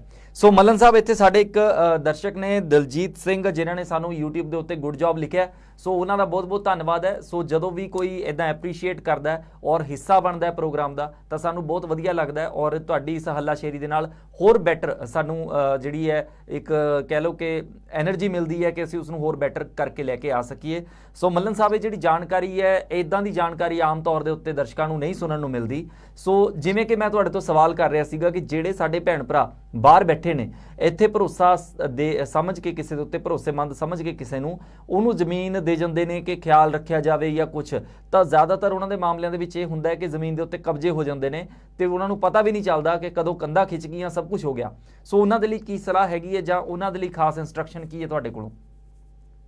ਦੇਖੋ, ਸ਼ਰ੍ਹਾ ਕਰਨ ਲੱਗਿਆ ਸ਼ਰਮ ਨਹੀਂ ਕਰਨੀ ਜੀ, ਜਾਂ ਤੇ ਜਿਗਰਾ ਕਰੋ ਤੇ ਉਹਨਾਂ ਦੇ ਨਾਂ ਤੇ ਲਵਾ ਦਿਓ, ਤੇ ਜਾਂ ਆਪਣੀ ਕੰਧ ਮਾਰ ਕੇ ਜਿਹਨੂੰ ਵੇਚਣੀ ਹੈ, ਜਾਂ ਭੈਣ ਭਰਾਵਾਂ ਨੂੰ ਵੀ ਜੇ ਤੁਸੀਂ ਵੇਚਣੀ ਹੈ ਤੇ ਉਹਦੇ ਪੈਸੇ ਲਵੋ, ਉੱਥੋਂ ਪੈਸੇ ਲੈ ਕੇ ਥੋੜੀ ਹਟਵੀਂ ਥਾਂ ਤੇ ਵੱਖਰੀ ਜ਼ਮੀਨ ਲੈ ਲਓ, ਪਰ ਉਹਦੇ ਤੇ ਵੀ ਕਬਜ਼ਾ ਹੋਏਗਾ। ਦੇਖੋ, ਸੱਚਾਈ ਇਹ ਹੈ ਕਿ ਜਿਹੜਾ ਹੁਣ ਦਾ ਜਿਹੜੇ ਬੱਚੇ ਹੁਣ ਪੈਦਾ ਹੋਏ ਨੇ ਬਾਹਰ ਜਾ ਕੇ, ਉਹਨਾਂ ਨੇ ਕਦੀ ਇੰਡੀਆ ਨਹੀਂ ਆਉਣਾ। ਔਰ ਤੁਸੀਂ ਨੋ ਡਾਊਟ ਬੜੀ ਇਮੋਸ਼ਨਲ ਹੁੰਦੇ ਨੇ। ਮੈਂ ਵੀ ਆਪਣੇ ਘਰ ਦੀ ਅਜੇ ਤੱਕ ਫਰਸ਼ ਨਹੀਂ ਬਦਲਾ ਸਕਿਆ, ਮੇਰੀ ਹਿੰਮਤ ਹੀ ਨਹੀਂ ਪੈਂਦੀ, ਘਰ ਨੀਵਾਂ ਹੋ ਗਿਆ ਬਟ ਮੈਂ ਫਰਸ਼ ਨਹੀਂ ਬਦਲਾ ਸਕਿਆ। ਮੇਰੀ ਉੱਥੇ ਇਮੋਸ਼ਨਲ ਵੈਲਿਊਜ਼ ਨੇ, ਬਟ ਹਾਲਾਤ ਦੇ ਹਿਸਾਬ ਨਾਲ ਮੈਨੂੰ ਢਾਣਾ ਵੀ ਪੈਣਾ ਕਿਸੇ ਦਿਨ। ਸੋ ਜੇ ਮੈਂ ਉਹਨੂੰ ਲਿੰਗਰ ਔਨ ਕਰਦਾ ਰਵਾਂਗਾ ਕਿ ਮੈਂ ਆਪਣੇ ਭਰਾਵਾਂ ਨਾਲ ਜਾਇਦਾਦ ਨਹੀਂ ਵੰਡਣੀ ਜਾਂ ਆਪਣੇ ਮਾਂ ਪਿਓ ਦੀ ਨਿਸ਼ਾਨੀ ਨਹੀਂ ਮਕਾਉਣੀ, ਤੇ ਫਿਰ ਉਹ ਨਿਸ਼ਾਨੀ ਦੇ ਉੱਤੇ ਆ ਕੇ ਪਹਿਰਾ ਦੇਣਾ ਵੀ ਤੁਹਾਡਾ ਹੀ ਫਰਜ਼ ਬਣਦਾ ਹੈ। ਜੇ ਨਿਸ਼ਾਨੀ ਲੋਕਾਂ ਲਈ ਉਹ ਛਿੱਕੇ ਲਾਗੇ ਬਿੱਲੀ ਬਿਠਾਓ। ਅਗਲੇ ਦਰਸ਼ਕ ਨੇ ਜੀ ਆਪਣੇ ਨਾਲ, ਉਹਨਾਂ ਨੂੰ ਵੀ ਨਾਲ ਲੈ ਲੈਣੇ। ਸਤਿ ਸ਼੍ਰੀ ਅਕਾਲ ਜੀ। ਸਤਿ ਸ਼੍ਰੀ ਅਕਾਲ ਜੀ। ਹਾਂਜੀ ਮੈਡਮ, ਬਹੁਤ ਬਹੁਤ ਸਵਾਗਤ ਹੈ ਤੁਹਾਡਾ ਪ੍ਰੋਗਰਾਮ 'ਚ। ਪਹਿਲਾਂ ਇੱਕ ਰਿਕੁਐਸਟ ਹੈ ਤੁਹਾਨੂੰ, ਪਲੀਜ਼ ਟੀਵੀ ਦੀ ਆਵਾਜ਼ ਬੰਦ ਕਰ ਲੈਣਾ ਤੇ ਉਸ ਤੋਂ ਬਾਅਦ ਤੁਸੀਂ ਆਪਣਾ ਸਵਾਲ ਰੱਖਿਓ। ਤੁਹਾਡਾ ਨਾਮ ਕੀ ਹੈ ਤੇ ਕਿਹੜੀ ਜਗ੍ਹਾ ਤੋਂ ਗੱਲ ਕਰ ਰਹੇ ਹੋ? ਮਨਪ੍ਰੀਤ ਕੌਰ ਜੀ, ਮਾਨਸਾ ਤੋਂ ਗੱਲ ਕਰ ਰਹੇ ਹਾਂ ਜੀ। ਜੀ ਮਨਪ੍ਰੀਤ ਜੀ, ਤੁਹਾਡਾ ਸਵਾਲ ਕੀ ਹੈਗਾ, ਕਲੀਅਰ ਸ਼ਬਦਾਂ ਦੇ ਵਿੱਚ ਦੱਸਿਓ। ਸਰ, ਜਿਹੜੀ ਮੇਰੀ ਸੱਸ ਸੀ ਉਹਦੀ ਵਸੀਅਤ ਸਾਡੇ ਦੋ ਹਸਬੈਂਡ ਦੇ ਦੋ ਭਰਾ ਨੇ, ਉਹਨਾਂ ਦੀ 9 ਹੋਈ ਹੈ, ਸਾਨੂੰ ਵਸੀਅਤ ਉਹ ਮਿਲ ਨਹੀਂ ਰਹੀ ਜੀ। ਤੁਹਾਡੇ ਹਸਬੈਂਡ ਦੇ 2 ਭਰਾ ਨੇ ਤੇ ਤੁਹਾਡੇ ਹਸਬੈਂਡ ਯਾਨੀ ਕਿ 3 ਭਰਾ ਨੇ ਟੋਟਲ? ਨਹੀਂ, 2 ਭਰਾ ਨੇ ਜੀ, ਇੱਕ ਮੇਰੇ ਹਸਬੈਂਡ ਇੱਕ ਉਹਨਾਂ ਦੇ ਭਰਾ ਨੇ ਜੀ। 2 ਭਰਾ ਨੇ, ਠੀਕ ਹੈ ਜੀ। ਹਾਂਜੀ, ਸਾਡੀ ਜਿਹੜੀ ਮੰਮੀ ਸੀ, ਮੇਰੀ ਮਦਰ ਇਨ ਲਾਅ ਸੀ, ਉਹਨਾਂ ਨੇ ਜੀ ਸਾਡੇ ਨਾਂ ਵਸੀਅਤ ਕਰਵਾਈ ਹੋਈ ਸੀ ਦੋਨਾਂ ਭਰਾਵਾਂ ਦੇ ਨਾਂ ਤੇ। ਠੀਕ ਹੈ। ਸਾਨੂੰ ਉਹ ਵਸੀਅਤ ਵਾਲੇ ਕਾਗਜ਼ ਮਿਲ ਨਹੀਂ ਰਹੇ ਜੀ, ਵੀ ਉਹ ਕਿੱਥੇ ਨੇ, ਸਾਨੂੰ ਕਿਵੇਂ ਮਿਲਣਗੇ, ਕਿੱਥੋਂ ਰਿਸੀਵ ਕਰੀਏ ਜੀ। ਠੀਕ ਹੈ ਜੀ, ਤੁਹਾਡਾ ਜਵਾਬ ਜਿਹੜਾ ਹੁਣੇ ਮੱਲਨ ਸਾਹਿਬ ਪ੍ਰੋਗਰਾਮ 'ਚ ਦੇ ਰਹੇ ਨੇ, ਧਿਆਨ ਨਾਲ ਸੁਣ ਲੈਣਾ। ਜੇ ਕੁਝ ਲਿਖਣ ਦੀ ਲੋੜ ਹੋਏਗੀ ਤਾਂ ਲਿਖ ਵੀ ਲਿਓ, ਤੇ ਨਹੀਂ ਤਾਂ ਜੇ ਤੁਸੀਂ ਨਾ ਨੋਟ ਕਰ ਪਾਏ ਤਾਂ ਸਾਡਾ YouTube ਦੇ ਉੱਤੇ ਦੁਬਾਰਾ ਵੀ ਇਹ ਪ੍ਰੋਗਰਾਮ ਤੁਸੀਂ ਦੇਖ ਸਕਦੇ ਹੋ ਜੀ। ਹਾਂਜੀ ਮੱਲਨ ਸਾਹਿਬ। ਮੈਂ ਇਹਦੇ 'ਚ ਭੈਣ ਜੀ ਨੂੰ ਦੱਸਣਾ ਚਾਹੁੰਦਾ ਕਿ ਜੇ ਤੇ ਤੁਹਾਨੂੰ ਮਹੀਨਾ, ਸਾਲ ਜਾਂ ਦਿਨ ਯਾਦ ਹੈ ਤਾਂ ਠੀਕ ਹੈ, ਫਿਰ ਤੇ ਬੜਾ ਆਸਾਨ ਤਰੀਕਾ ਹੈ ਕਿ ਉਸ ਮਹੀਨੇ, ਦਿਨ, ਸਾਲ ਦੇ ਮੁਤਾਬਕ ਤਹਿਸੀਲ ਦੇ ਦਫ਼ਤਰ ਜਾ ਕੇ ਇੰਡੈਕਸ ਫੋਲ ਲਈਦਾ, ਜਿਹੜਾ ਰਜਿਸਟਰੀਆਂ ਵਾਲਾ ਇੰਡੈਕਸ ਹੁੰਦਾ, ਉਸ ਇੰਡੈਕਸ ਵਿੱਚ ਨਾਂ ਪੜ੍ਹ ਕੇ ਤੇ ਤੁਹਾਡਾ ਕੰਮ ਹੋ ਜਾਏਗਾ। ਕੋਈ ਵੀ ਵਸੀਕਾ ਤੁਹਾਡੇ ਸ਼ਹਿਰ ਦਾ ਇਹ ਕੰਮ ਕਰਾ ਦੇਗਾ ਤੁਹਾਡੇ ਲਈ, ਉਹਦੇ ਲਈ 500-700 ਰੁਪਇਆ ਲੈ ਲੇਗਾ। ਉੱਥੋਂ ਇੰਡੈਕਸ ਤੋਂ ਜਦੋਂ ਪਤਾ ਲੱਗ ਜਾਏਗਾ ਤੁਹਾਡੀ ਸਾਸੂ ਮਾਤਾ ਦਾ ਨਾਮ, ਔਰ ਉਹ ਇੰਡੈਕਸ ਤੋਂ ਤੁਹਾਨੂੰ ਫਿਰ ਅੱਗੋਂ ਦੀ ਕਾਪੀ ਵੀ ਮਿਲ ਜਾਏਗੀ ਜੀ। ਹੁਣ ਜੇ ਤੁਹਾਨੂੰ ਦਿਨ, ਮਹੀਨਾ ਜਾਂ ਕੁਛ ਇਹੋ ਜਿਹੀ ਚੀਜ਼ ਯਾਦ ਹੀ ਨਹੀਂ ਹੈ ਤੇ ਕੰਮ ਥੋੜਾ ਜਿਹਾ ਜ਼ਿਆਦਾ ਲੰਬਾ ਹੈ ਤੇ ਥੋੜਾ ਮੁਸ਼ਕਲ ਵੀ ਹੈ। ਹੁਣ ਜੇ ਤੇ ਉਹ ਕੰਪਿਊਟਰਾਈਜ਼ ਦੇ ਜ਼ਮਾਨੇ 'ਚ, ਜਦੋਂ ਕੰਪਿਊਟਰਾਈਜ਼ ਹੋ ਚੁੱਕੀਆਂ ਸੀ 1998 ਤੋਂ ਬਾਅਦ ਆਲਮੋਸਟ ਕੰਪਿਊਟਰਾਈਜ਼ ਹੋਣ ਲੱਗ ਪਈ ਸੀ ਤਹਿਸੀਲ ਸਾਡੀ, ਤੇ ਜੇ ਉਹ ਉਸ ਤੋਂ ਬਾਅਦ ਦੀਆਂ ਤੇ ਕੰਪਿਊਟਰ ਵਿੱਚ ਜਲਦੀ ਸਰਚ ਵੱਜ ਜਾਂਦੀ ਹੈ, ਸੌਫਟਵੇਅਰ 'ਚੋਂ ਪਤਾ ਲੱਗ ਜਾਂਦਾ ਹੈ ਤੇ ਇਹ ਕੰਮ ਉਦੋਂ ਪਤਾ ਲੱਗ ਜਾਏਗਾ। ਨਹੀਂ ਤਾਂ ਕਿਸੇ ਬੈਂਕ 'ਚ ਜਾਂ ਜਿੱਥੇ ਵੀ ਕਿਤੇ ਉਹ ਦਸਤਾਵੇਜ਼ ਰੱਖਦੇ ਸੀ ਜਾਂ ਕਿਤੇ ਦਿੱਤੀ ਹੋ ਸਕਦੀ ਹੈ। ਸੋ ਤੁਹਾਨੂੰ ਕਿਤੋਂ ਨਾ ਕਿਤੋਂ, ਪੰਜਾਬੀ 'ਚ ਕਹਾਂ ਤੇ ਪੂਛ ਫੜਨੀ ਪੈਣੀ ਹੈ। ਹਲਕੀ ਜਿਹੀ ਵੀ ਕਿਤੋਂ ਸਾਨੂੰ ਕਲੂ ਦੇ ਦੋਗੇ, ਉਸ ਤੋਂ ਬਾਅਦ ਤੁਹਾਡੇ ਚਾਹੇ ਆਰਟੀਆਈ ਪਾਵਾਂ, ਚਾਹੇ ਕੁਛ ਵੀ ਕਰਾਂ, ਤੁਹਾਨੂੰ ਮੈਂ ਉਹਦੇ ਲਈ ਆਰਟੀਆਈ ਵੀ ਪਾ ਸਕਦੇ ਆ ਵੀ ਇਸ ਸਾਲ 'ਚ ਜਿੰਨੀਆਂ ਵੀ ਤੁਸੀਂ ਰਜਿਸਟਰੀਆਂ ਜਾਂ ਵਸੀਤਾਂ ਕੀਤੀਆਂ, ਸਾਨੂੰ ਉਹਦੀ ਇੰਡੈਕਸ ਦੀ ਕਾਪੀ ਦਿੱਤੀ ਜਾਵੇ। ਉਹ ਇੰਡੈਕਸ ਦੀ ਕਾਪੀ ਮਿਲ ਜਾਏਗੀ, ਉਸ ਤੋਂ ਬਾਅਦ ਫੂਲ ਸਕਦੇ ਆ। ਥੋੜੀ ਜਿਹੀ ਐਫਰਟ ਹੈ, ਵਸੀਅਤ ਮਿਲ ਜੂਗੀ, ਐਸੀ ਗੱਲ ਨਹੀਂ, ਤੇ ਲੱਭਣੀ ਪਏਗੀ। ਔਰ ਇਹ ਵੀ ਕੋਈ ਪੱਕੀ ਗੱਲ ਮਤਲਬ ਭਰੋਸਾ ਨਹੀਂ ਕਰ ਸਕਦਾ ਮੈਂ ਕਿ ਕਿਆ ਪਤਾ ਵਸੀਅਤ ਦੂਜੇ ਭਰਾ ਕੋਲ ਪਈ ਹੋਵੇ ਤੇ ਜਾਣ ਕੇ ਕਹਿੰਦਾ ਹੋਵੇ ਮੇਰੇ ਕੋਲ ਹੈ ਨਹੀਂ ਜੀ। ਸੋ ਕੁਝ ਵੀ ਹੋ ਸਕਦਾ ਹੈ। ਮੈਂ ਹਾਲੇ ਕਿਸੇ ਤੇ ਸ਼ੱਕ ਨਹੀਂ ਕਰਦਾ, ਪਰ ਵਕੀਲ ਆ, ਅਲਰਟ ਰਹਿਣਾ, ਸੋਚਦਾ, ਸਮਝਦਾ। ਸੋ ਦੇਖ ਲਓ ਇੱਕ ਵਾਰੀ, ਨਹੀਂ ਤਾਂ ਫਿਰ ਆਪਾਂ ਦੂਜੇ ਤਰੀਕੇ ਆਪਾਂ ਕੋਸ਼ਿਸ਼ ਕਰਾਂਗੇ, ਜਿਹੜਾ ਕਾਨੂੰਨੀ ਤਰੀਕੇ ਤੁਹਾਨੂੰ ਤਾਂ ਕਿ ਸਰਟੀਫਿਕੇਟ ਕਾਪੀ ਲੈ ਕੇ ਦੇ ਸਕੀਏ, ਔਰ ਜਿਹਦੇ ਨਾਲ ਵੀ ਬਣਾਈ ਹੋਏਗੀ। ਕਿਉਂਕਿ ਜਦੋਂ ਵੀ ਉਹਨਾਂ ਨੇ ਵਸੀਅਤ ਬਣਾਈ ਤੇ ਕਿਸੇ ਨੂੰ ਗਵਾਹ ਰੱਖਿਆ ਹੋਏਗਾ, ਤੁਹਾਡੇ ਕਿਸੇ ਰਿਸ਼ਤੇਦਾਰ ਭੈਣ ਭਰਾ ਨੂੰ, ਉਸ ਗਵਾਹ ਨੂੰ ਪਤਾ ਹੋਏਗਾ ਵੀ ਕਿਹੜਾ ਮਹੀਨਾ ਸੀ, ਕਿਹੜਾ ਸਾਲ, ਦਿਨ, ਵਾਰ ਸੀ, ਉੱਥੋਂ ਪਤਾ ਲੱਗ ਜਾਏਗਾ। ਜਿਹੜੇ ਗਵਾਹ ਦੇ ਵਿੱਚ ਗਵਾਹੀ ਪਾਈ ਸੀ ਉਹ ਵਸੀਕੇ ਕੋਲ ਵੀ ਗਿਆ ਹੋਏਗਾ, ਵਸੀਕੇ ਦੇ ਰਜਿਸਟਰ 'ਚੋਂ ਲੱਭ ਜਾਏਗਾ। ਸੋ ਕਈ ਸਾਰੇ ਰਸਤੇ ਨੇ ਜਿਹਦੇ ਵਿੱਚੋਂ ਇਹ ਲੱਭ ਸਕਦਾ ਸਾਨੂੰ, ਪਰ ਉਹਦੇ ਲਈ ਐਫਰਟ ਕਰਨੀ ਪੈਣੀ ਤੁਹਾਨੂੰ। ਸੋ ਮੱਲਨ ਸਾਹਿਬ, ਕੁੱਲ ਮਿਲਾ ਕੇ ਮਤਲਬ ਥੋੜੀ ਭੱਜ ਨੱਠ ਵਾਲਾ ਕੰਮ ਜ਼ਰੂਰ ਹੈ, ਪਰ ਪੋਸਿਬਿਲਿਟੀ ਹੈ 100%। ਦੇਖੋ ਸਰਕਾਰੀ ਕਾਗਜ਼ ਕਦੀ ਨਹੀਂ, ਦੇਖੋ ਇੱਥੇ ਮੈਂ ਦੇਖੋ ਕੁਦਰਤੀ ਕਹਿ ਕੇ ਹਟਿਆ ਕਿ ਸਰਟੀਫਾਈਡ ਕਾਪੀ ਨਾਲ ਦੀ ਨਾਲ ਜ਼ਰੂਰ ਲੈ ਲਓ। ਹੁਣ ਸਰਟੀਫਾਈਡ ਕਾਪੀ ਜੇ ਨਾਲ ਮੰਨ ਲਓ ਘਰੇ, ਮੰਨ ਲਓ ਇੱਕ ਵਰਕਾ ਗਵਾਚਾ ਤੇ ਦੂਜੀ ਸਰਟੀਫਾਈਡ ਕਾਪੀ ਹੋ ਸਕਦੀ ਸੀ ਘਰੇ ਹੁੰਦੀ, ਜਾਂ ਜਦੋਂ ਉਹਦੇ ਆਰਟੀਆਈ 'ਚ ਜਾਂ ਜਦੋਂ ਸਰਟੀਫਾਈਡ ਕਾਪੀ ਲਈ ਇੰਡੈਕਸ ਵਿੱਚ ਉਸ ਵਰਕੇ ਦਾ ਦੁਬਾਰਾ ਜ਼ਿਕਰ ਹੁੰਦਾ ਹੈ ਤਾਂ ਉਹ ਚੀਜ਼ ਸਾਹਮਣੇ ਆ ਜਾਂਦੀ ਹੈ। ਸੋ ਮਿਲ ਸਕਦੀ ਹੈ, ਕੋਈ ਔਖਾ ਕੰਮ ਨਹੀਂ, ਪਰ ਕਿਤੋਂ ਨਾ ਕਿਤੋਂ ਤੁਹਾਨੂੰ ਇੱਕ ਨੁੱਕਰ ਸਾਨੂੰ ਫੜਾਉਣੀ ਪਊਗੀ। ਜੇ ਉਹ ਨੁੱਕਰ ਪਤਾ ਲੱਗ ਜਾਏ ਤੇ ਆਪਾਂ ਅੱਗੇ ਨਿਕਲ ਸਕਦੇ ਹਾਂ। ਬਿਲਕੁਲ। ਮੈਂ ਇੱਕ ਹੋਰ ਸਲਾਹ ਦੇਣਾ ਚਾਹੁੰਦਾ, ਕਈ ਮੇਰੇ ਭੈਣ ਭਰਾ OCI ਕਾਰਡ ਜਿਵੇਂ ਬਣਾਉਣਾ ਚਾਹੁੰਦੇ ਨੇ, ਗੱਲ OCI ਕਾਰਡ ਦੀ ਨਹੀਂ ਹੈ, ਪਰ ਗੱਲ ਰਿਕਾਰਡ ਦੀ ਹੈ ਜੀ। ਤੇ ਉਹ ਲੋਕ ਜਦੋਂ ਕੱਚੇ 'ਚ ਬਾਹਰ ਜਾਂਦੇ ਨੇ ਤੇ ਜਾ ਕੇ ਆਪਣੀ ਅਸਾਈਲਮ ਲਾਉਂਦੇ ਨੇ ਤੇ 99% ਉੱਥੇ ਵੀਜ਼ਾ ਪਾਸਪੋਰਟ ਪਾੜ ਕੇ ਸੁੱਟ ਦਿੰਦੇ ਆਪਣਾ। ਜਦੋਂ ਵੀਜ਼ਾ ਪਾਸਪੋਰਟ ਪਾੜ ਕੇ ਸੁੱਟਦੇ ਆ, ਪਰ ਉਹਨਾਂ ਨੇ ਉਸ ਵੇਲੇ ਕੋਈ ਕਾਪੀ ਜ਼ਰੂਰ ਰੱਖੀ ਹੁੰਦੀ ਹੈ ਜੀ। ਹੁਣ ਜੇ OCI ਕਾਰਡ ਬਣਾਉਣਾ, ਉਹਦੇ ਵਿੱਚ ਉਹਨਾਂ ਨੂੰ ਕਾਪੀ ਦੀ ਲੋੜ ਪੈਂਦੀ ਹੈ, ਕੋਈ 2 ਪ੍ਰੂਫ ਚਾਹੀਦੇ ਹੁੰਦੇ ਨੇ ਬਣਾਉਣ ਨੂੰ। ਤੇ ਜੇ ਤੁਹਾਡੇ ਕੋਲ ਕਾਪੀ ਹੋਵੇ ਤੇ ਪਾਸਪੋਰਟ ਦਫ਼ਤਰ 'ਚ ਤੁਹਾਨੂੰ ਸੈਕਿੰਡ ਕਾਪੀ ਮਿਲ ਸਕਦੀ ਹੈ। ਟਾਈਮ ਲੱਗ ਸਕਦਾ ਹੈ, ਪਰ ਮਿਲ ਸਕਦੀ ਹੈ ਜੀ। ਈਵਨ ਕਿ ਜਿਹੜੇ ਕੰਟਰੀ 'ਚ ਤੁਸੀਂ ਬੈਠੇ ਹੋ, ਉੱਥੋਂ ਦੀ ਐਮਬੈਸੀ, ਇੰਡੀਅਨ ਐਮਬੈਸੀ 'ਚ ਵੀ ਉਹ ਕਾਗਜ਼ ਹੋ ਸਕਦਾ ਹੈ। ਸੋ ਸਮਾਂ ਲੱਗਦਾ ਹੈ, ਕਿਉਂਕਿ ਜਵਾਬ ਨਹੀਂ ਦਿੰਦੀਆਂ ਮਿਨਿਸਟਰੀਆਂ, ਕਈ ਕੁਝ ਪੰਗੇ ਪੈਂਦੇ ਨੇ। ਪਰ ਮੈਂ ਉਹੀ ਕਹਿੰਦਾ ਕਿ ਡਾਕੂਮੈਂਟ ਕੋਈ ਵੀ ਲਭਾਇਆ ਜਾ ਸਕਦਾ ਹੈ, ਤੁਹਾਨੂੰ ਕੋਈ ਉਹਦਾ ਕਲੂ ਚੇਤੇ ਹੋਵੇ, ਉੱਥੋਂ ਸ਼ੁਰੂਆਤ ਕਰਾਈ ਜਾ ਸਕਦੀ ਹੈ ਜੀ। ਇਸ ਦੇ ਨਾਲ ਹੀ ਨਾਲ ਜਿਹੜੇ ਦਰਸ਼ਕ ਸਾਡੇ ਨਾਲ ਜੁੜੇ ਨੇ ਉਹਨਾਂ ਦੇ ਬਾਰੇ ਵੀ ਦੱਸ ਦਿੰਨੇ ਆ ਜੀ। ਨਵਜੋਤ ਜੀ ਹੈਗੇ ਨੇ, ਉਸ ਤੋਂ ਬਾਅਦ ਪ੍ਰੀਤ ਪੰਗੂ ਹੈ, ਹਰਪ੍ਰੀਤ ਸਿੰਘ ਹੈ, ਸੁਖਨਾਮ ਸਿੰਘ ਹੈ। ਬਹੁਤ ਵਧੀਆ ਲੱਗ ਰਿਹਾ ਜੀ ਤੁਸੀਂ ਸਾਡੇ ਨਾਲ ਜੁੜੇ ਹੋਏ ਹੋ। ਮੈਂ ਇਸ ਦੇ ਨਾਲ ਹੀ ਨਾਲ ਇਹ ਚਾਹਾਂਗਾ, ਇਹ ਸਾਰੇ ਲਿਖ ਰਹੇ ਨੇ, ਬਹੁਤ ਵਧੀਆ ਪ੍ਰੋਗਰਾਮ ਜਾ ਰਿਹਾ, ਪਰ ਇਸ ਦੇ ਨਾਲ ਹੀ ਮੈਂ ਚਾਹਾਂਗਾ ਕਿ ਤੁਸੀਂ ਜ਼ਰੂਰ ਸਵਾਲ ਆਪਣਾ ਜਿਹੜਾ ਹੈਗਾ ਉਹਨੂੰ ਵੀ ਡ੍ਰੌਪ ਕਰੋ।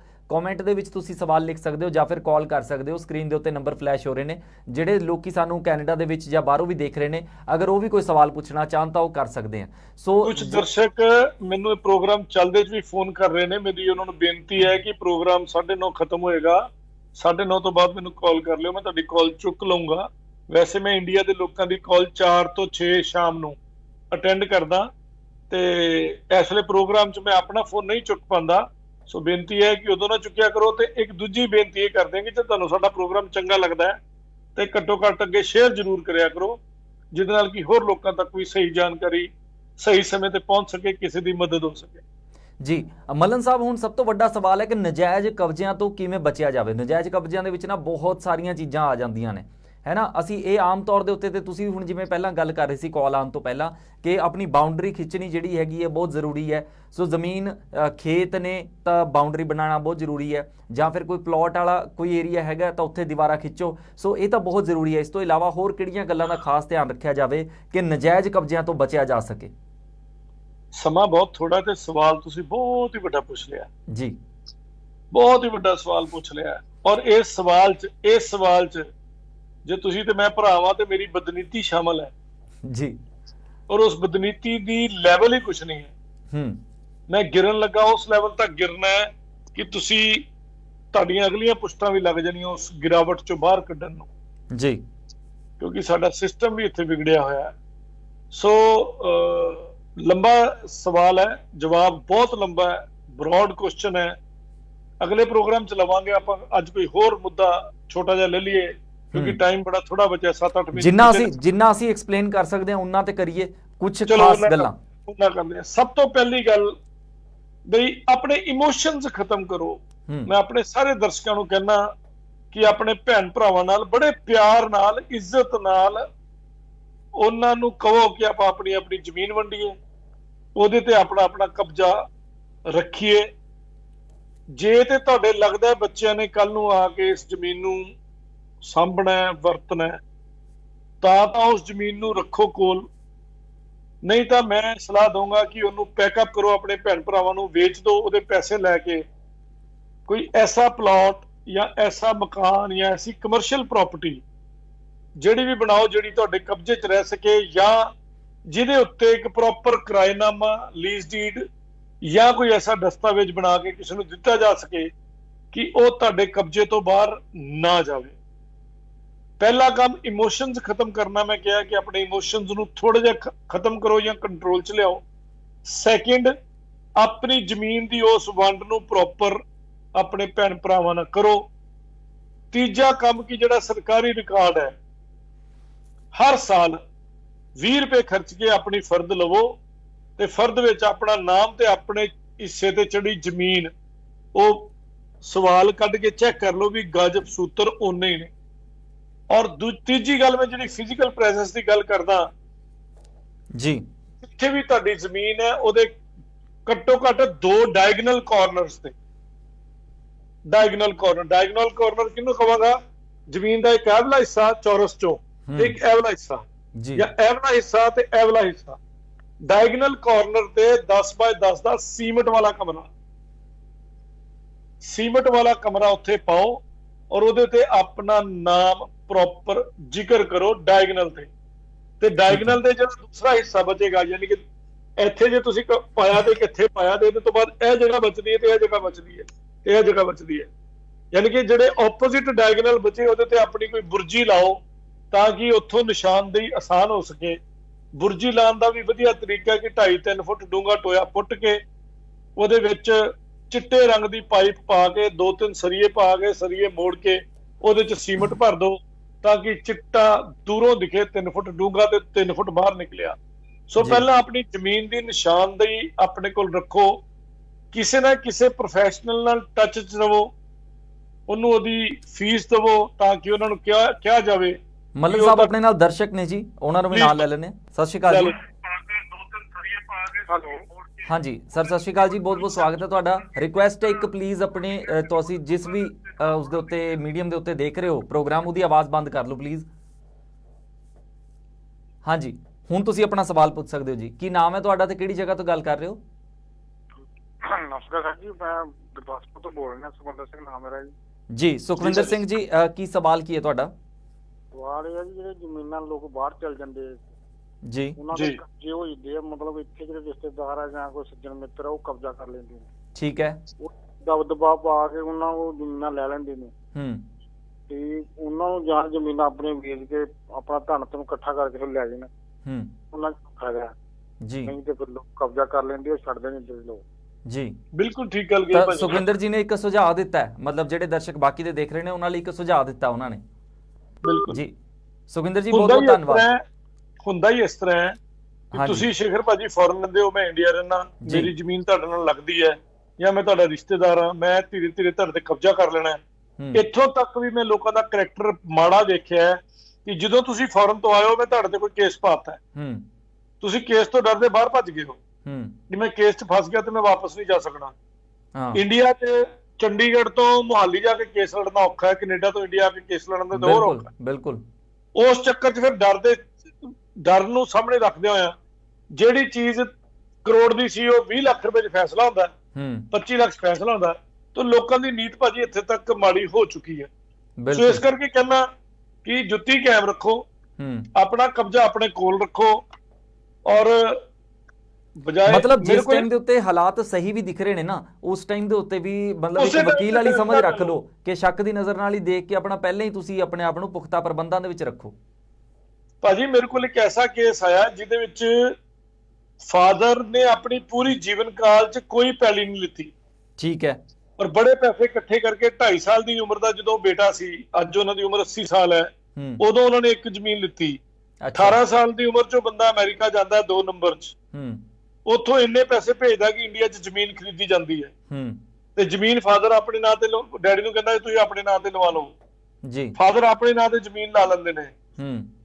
ਫਾਦਰ ਤੋਂ ਜਿਹੜੇ ਲੋਕਲ ਭਰਾ ਸੀ ਉਹ ਆਪਣੇ ਨਾਂ ਤੇ ਵਸੀਅਤ ਕਰਾ ਕੇ ਜ਼ਮੀਨ ਆਪ ਲੈ ਗਏ।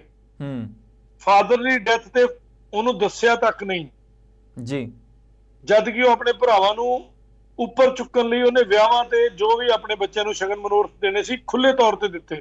ਠੀਕ ਹੈ। ਅੱਜ ਉਹ ਭਾਜੀ ਜਦੋਂ ਵੀ ਮੇਰੇ ਨਾਲ ਫੋਨ ਤੇ ਗੱਲ ਕਰਦੇ, ਬਰਨਾਲੇ ਸਾਈਡ ਦੀ ਕੇਸ ਹੈ, ਹੁਣ ਮੈਂ ਲੜਨਾ ਸ਼ੁਰੂ ਕੀਤਾ ਔਰ ਜਦੋਂ ਵੀ ਉਹ ਗੱਲ ਕਰਦੇ ਆ ਦਿਲ ਭਰ ਆਉਂਦਾ ਉਹਨਾਂ ਦਾ, ਯਾਨੀ ਕਿ ਉਹਨਾਂ ਦੀਆਂ ਹਵਾਵਾਂ ਨਿਕਲਦੀਆਂ। ਕਿਆ ਉਹ ਹਵਾ ਲੱਗਣਗੀਆਂ? ਨਹੀਂ ਜੀ। ਜਿਹੜਾ ਬੰਦਾ ਇੱਕ ਚਿੰਤਾ 'ਚ ਜਾਏਗਾ ਨਾ, ਉਹਦੀ ਜਿਹੜੀ ਬਦਦੁਆ ਹੈ ਉਹ ਦੂਰ ਤੱਕ ਅਸਰ ਕਰੇਗੀ, ਇਹ ਮੇਰਾ ਵਾਅਦਾ ਯਾਦ ਰੱਖੋ ਜੀ। ਮੱਲਨ ਸਾਹਿਬ ਬਹੁਤ ਬਹੁਤ ਧੰਨਵਾਦ। ਅੱਜ ਹਾਂਜੀ ਮਾਫੀ ਚਾਹਾਂਗਾ, ਮੈਨੂੰ ਲੱਗਿਆ ਤੁਹਾਡੀ ਗੱਲ ਖਤਮ ਹੋ ਗਈ। ਨਹੀਂ, ਮਤਲਬ ਗੱਲ ਇਹੋ ਹੀ ਹੈ ਕਿ ਮੈਂ ਫਿਰ ਕਹੂੰਗਾ ਥੋੜੇ ਸਤਰਕ ਰਹੋ, ਥੋੜੇ ਜਿਹੇ ਕੋਰੇ ਰਹੋ, ਆਪਣਾ ਹਿਸਾਬ ਆਪਣੀ ਗੰਢ ਆਪਣੇ ਨਾਲ ਮਾਰ ਕੇ ਉਹਨੂੰ ਜੇਬ 'ਚ ਪਾ ਕੇ ਰੱਖੋ ਤੇ ਵਿਸ਼ਵਾਸ ਨਹੀਂ ਕਰਨਾ, ਕਿਸੇ ਤੇ ਵੀ ਨਹੀਂ ਕਰਨਾ ਜੀ। ਕੋਈ ਸਕਾ ਨਹੀਂ ਦੁਨੀਆ 'ਚ। ਭਲਾ ਹੋਇਆ ਮੈਨੂੰ ਵਕਤ ਪਿਆ, ਭਲਾ ਹੋਇਆ ਮੈਨੂੰ ਵਕਤ ਪਿਆ, ਮੈਂ ਸੱਜਣ ਮਿੱਤਰ ਪਰਖ ਲਿਆ। ਬਸ ਇਹ ਯਾਦ ਰੱਖੋ ਕਿ ਵਕਤ ਪੈਂਦਾ ਜਦੋਂ, ਔਰ ਜਦੋਂ ਇਹੋ ਜਿਹੇ ਲੋਕ, ਮੈਂ ਕਹਿੰਦੇ ਲੋਕੀ ਗਵਾਹੀਆਂ ਨਹੀਂ ਦਿੰਦੇ, NRIs ਦੇ ਫੇਵਰ 'ਚ ਗਵਾਹੀ ਨਹੀਂ ਦੇ ਕੇ ਰਾਜੀ ਲੋਕ, ਇੰਨਾ ਸਫੇਦ ਖੂਨ ਹੋ ਚੁੱਕਾ ਹੈ। ਨੰਬਰਦਾਰ ਇੱਕ ਕਾਮਨ ਮੈਨ ਹੈ, ਉਹ ਕਹਿੰਦਾ ਮੈਂ ਨਹੀਂ ਤੁਹਾਡੀ ਗਵਾਹੀ ਦਿੰਦਾ, ਸਰਪੰਚ ਕਹਿੰਦਾ ਮੈਂ ਨਹੀਂ ਤੁਹਾਡੇ ਨਾਲ ਤੁਰਦਾ, ਹੋਰ ਪਿੰਡ 'ਚੋਂ ਆਸ-ਗੁਆਂਢ 'ਚੋਂ ਕੋਈ ਨਹੀਂ ਤੁਰ ਕੇ ਰਾਜੀ।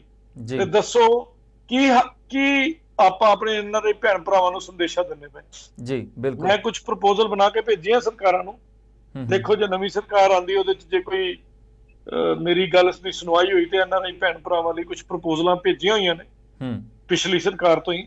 ਜੇ ਆਂਦੀ ਕੋਈ ਨਵੀਂ ਸਰਕਾਰ ਸੁਣਵਾਈ ਹੋਏਗੀ ਤੇ ਡੈਫੀਨੇਟਲੀ ਕੁਝ ਵੱਡਾ ਕਰਾਂਗੇ। ਆਪਣੇ ਭੈਣ ਭਰਾਵਾਂ ਦੀਆਂ ਜ਼ਮੀਨ ਜਾਇਦਾਦਾਂ ਨੂੰ ਮਾਰਕ ਕਰਾਉਣ ਵਾਸਤੇ ਗੱਲ ਕੀਤੀ ਹੋਈ ਮੈਂ ਜੀ। ਬਾਕੀ ਦੇਖਦੇ ਕੀ ਬਣਦਾ ਜੀ। ਮੱਲਨ ਸਾਹਿਬ ਬਹੁਤ ਬਹੁਤ ਧੰਨਵਾਦ ਸਾਡੇ ਨਾਲ ਜੁੜਨ ਲਈ। ਬਹੁਤ ਸਾਰੇ ਦਰਸ਼ਕ ਵੀ ਸਾਡੇ ਨਾਲ ਜੁੜੇ, ਜਿਵੇਂ ਕਿ ਨਿਰਮਲ ਸਿੰਘ ਨੇ, ਕਮਲਜੀਤ ਕੌਰ ਨੇ, ਇਹਦੇ ਵਿੱਚ ਸ਼ਿੰਦਾ ਸਿੱਧੂ ਨੇ, ਸੁਖਵਿੰਦਰ ਕੌਰ ਨੇ, ਸੁਖਵਿੰਦਰ ਸਿੰਘ ਜੀ ਜਿਨ੍ਹਾਂ ਨੇ ਸਾਨੂੰ ਕਾਲ ਵੀ ਕੀਤੀ ਸੀ, ਮਾਨਵਿੰਦਰ ਸਿੰਘ, ਔਰ ਇਸ ਤੋਂ ਇਲਾਵਾ ਲੱਕੀ ਜੀ ਲਿਖ ਰਹੇ ਨੇ। ਉਹਨਾਂ ਨੇ ਲਿਖਿਆ ਸਪੈਸ਼ਲੀ ਆਈ ਲਵ ਯੂ ਲਿਖਿਆ ਤੁਹਾਡੇ ਲਈ ਸਰ। ਮੱਲਨ ਸਾਹਿਬ ਤੁਹਾਨੂੰ ਬਹੁਤ ਪਿਆਰ ਮਿਲ ਰਿਹਾ ਦਰਸ਼ਕਾਂ ਦਾ। ਥੈਂਕ ਯੂ ਭਾਜੀ, ਥੈਂਕ ਯੂ। ਸਾਡੇ ਪ੍ਰੋਗਰਾਮ ਦਾ ਵੀ ਬਹੁਤ ਬਹੁਤ ਧੰਨਵਾਦ। ਸਾਡੇ ਮੈਂ ਕਿਹਾ ਪ੍ਰੋਗਰਾਮ ਦਾ ਟਾਈਮ ਵੀ ਚੇਂਜ ਹੋ ਜਾਣਾ। ਫਰਾਈਡੇ ਹੁੰਦਾ ਸੀ, ਵੀਰਵਾਰ ਹੋਇਆ, ਚੇਂਜ ਹੋਏਗਾ। तो साडा प्रोमो चलेगा, ਉਹਦੇ ਵਿੱਚ ਤੁਹਾਨੂੰ ਟਾਈਮ ਦੱਸ ਦਿੱਤਾ ਜਾਏਗਾ, ਟਾਈਮ ਕਨਫਰਮ ਕਰ ਦਿੱਤਾ ਜਾਏਗਾ। ਜੇ ਟਾਈਮ ਜਿਹੜਾ ਟਾਈਮ ਸੇਮ ਰਹੇਗਾ, ਡੇ ਚੇਂਜ ਹੋਏਗਾ। ਸੋ ਸਾਡੇ ਨਾਲ ਜੁੜੇ ਰਹਿਣਾ, ਕਿਉਂਕਿ ਇਹ ਬਹੁਤ ਅਹਿਮ ਮਸਲੇ ਨੇ ਜਿਨ੍ਹਾਂ ਦੇ ਉੱਤੇ ਗੱਲਬਾਤ ਜਿਹੜੀ ਹੈ ਉਹ ਚੱਲਦੀ ਹੈ। ਸੀਕੁਐਂਸ ਵਾਈਜ਼ ਅਸੀਂ ਗੱਲ ਕਰ ਰਹੇ ਹਾਂ ਇਸ ਦੇ ਉੱਤੇ। ਜੀ ਜੀ ਜੀ ਜੀ ਮੱਲਨ ਸਾਹਿਬ, ਆਪਣਾ ਸਮਾਂ ਦੇਣ ਲਈ ਬਹੁਤ ਬਹੁਤ ਧੰਨਵਾਦ ਜੀ। ਸੋ ਦਰਸ਼ਕਾਂ ਨੂੰ ਨਹੀਂ ਕਹਿਣਾ ਚਾਹਾਂਗੇ ਕਿ ਅਗਲੇ ਐਪੀਸੋਡ ਦੇ ਵਿੱਚ ਮਿਲਾਂਗੇ। ਇਸ ਵਿਸ਼ੇ ਦੇ ਉੱਤੇ ਅੱਗੇ ਵੀ ਗੱਲਬਾਤ ਚੱਲੇਗੀ। ਜਿਹੜਾ ਇਹ ਪ੍ਰੋਗਰਾਮ ਤੁਸੀਂ ਜੇਕਰ ਟੀਵੀ ਦੇ ਉੱਤੇ ਦੇਖਿਆ ਤਾਂ ਬਹੁਤ ਚੰਗੀ ਗੱਲ ਹੈ। ਉਸ ਦੇ ਨਾਲ ਹੀ ਜੇ ਤੁਸੀਂ YouTube ਤੇ ਜਾਂ Facebook ਦੇ ਉੱਤੇ ਦੇਖਿਆ ਤਾਂ ਆਪਣੇ ਕਮੈਂਟਸ ਦੇ ਵਿੱਚ ਸਵਾਲ ਛੱਡ ਸਕਦੇ ਹੋ ਜੇਕਰ ਕੋਈ ਸਵਾਲ ਰਹਿ ਗਏ ਨੇ। ਸੋ ਅਗਲੇ ਐਪੀਸੋਡ ਦੇ ਵਿੱਚ ਉਹਨਾਂ ਸਵਾਲਾਂ ਦੇ ਉੱਤੇ ਗੱਲਬਾਤ ਵੀ ਕਰਾਂਗੇ। ਔਰ ਬਹੁਤ ਬਹੁਤ ਧੰਨਵਾਦ ਜਿਸ ਤਰੀਕੇ ਨਾਲ ਤੁਸੀਂ ਪਿਆਰ ਦਿੰਦੇ ਹੋ, ਸਤਿਕਾਰ ਦਿੰਦੇ ਹੋ। ਇਸ ਦੇ ਨਾਲ ਇੱਕ ਹੱਲਾਸ਼ੇਰੀ ਮਿਲਦੀ ਹੈ ਕਿ ਕੁਝ ਅਜਿਹੇ ਸਬਜੈਕਟ ਲੈ ਕੇ ਤੁਹਾਡੇ ਸਾਹਮਣੇ ਆਈਏ ਜਾਂ ਅਜਿਹੇ ਸਵਾਲ ਲੈ ਕੇ ਆਈਏ ਜਿਹੜੇ ਕਿ ਲੋਕਾਂ ਨੂੰ ਰੀਅਲ ਲਾਈਫ ਦੇ ਵਿੱਚ ਬਹੁਤ ਜ਼ਿਆਦਾ ਮਦਦ ਕਰ ਸਕਣ। ਸੋ ਇੱਥੇ ਇਜਾਜ਼ਤ ਲਵਾਂਗੇ ਤੁਹਾਡੇ ਤੋਂ। ਅਗਲੇ ਐਪੀਸੋਡ ਦੇ ਵਿੱਚ ਮਿਲਦੇ ਹਾਂ। ਦੇਖਦੇ ਰਹੋ ਹਮਦਰਦ TV। ਸਤਿ ਸ਼੍ਰੀ ਅਕਾਲ।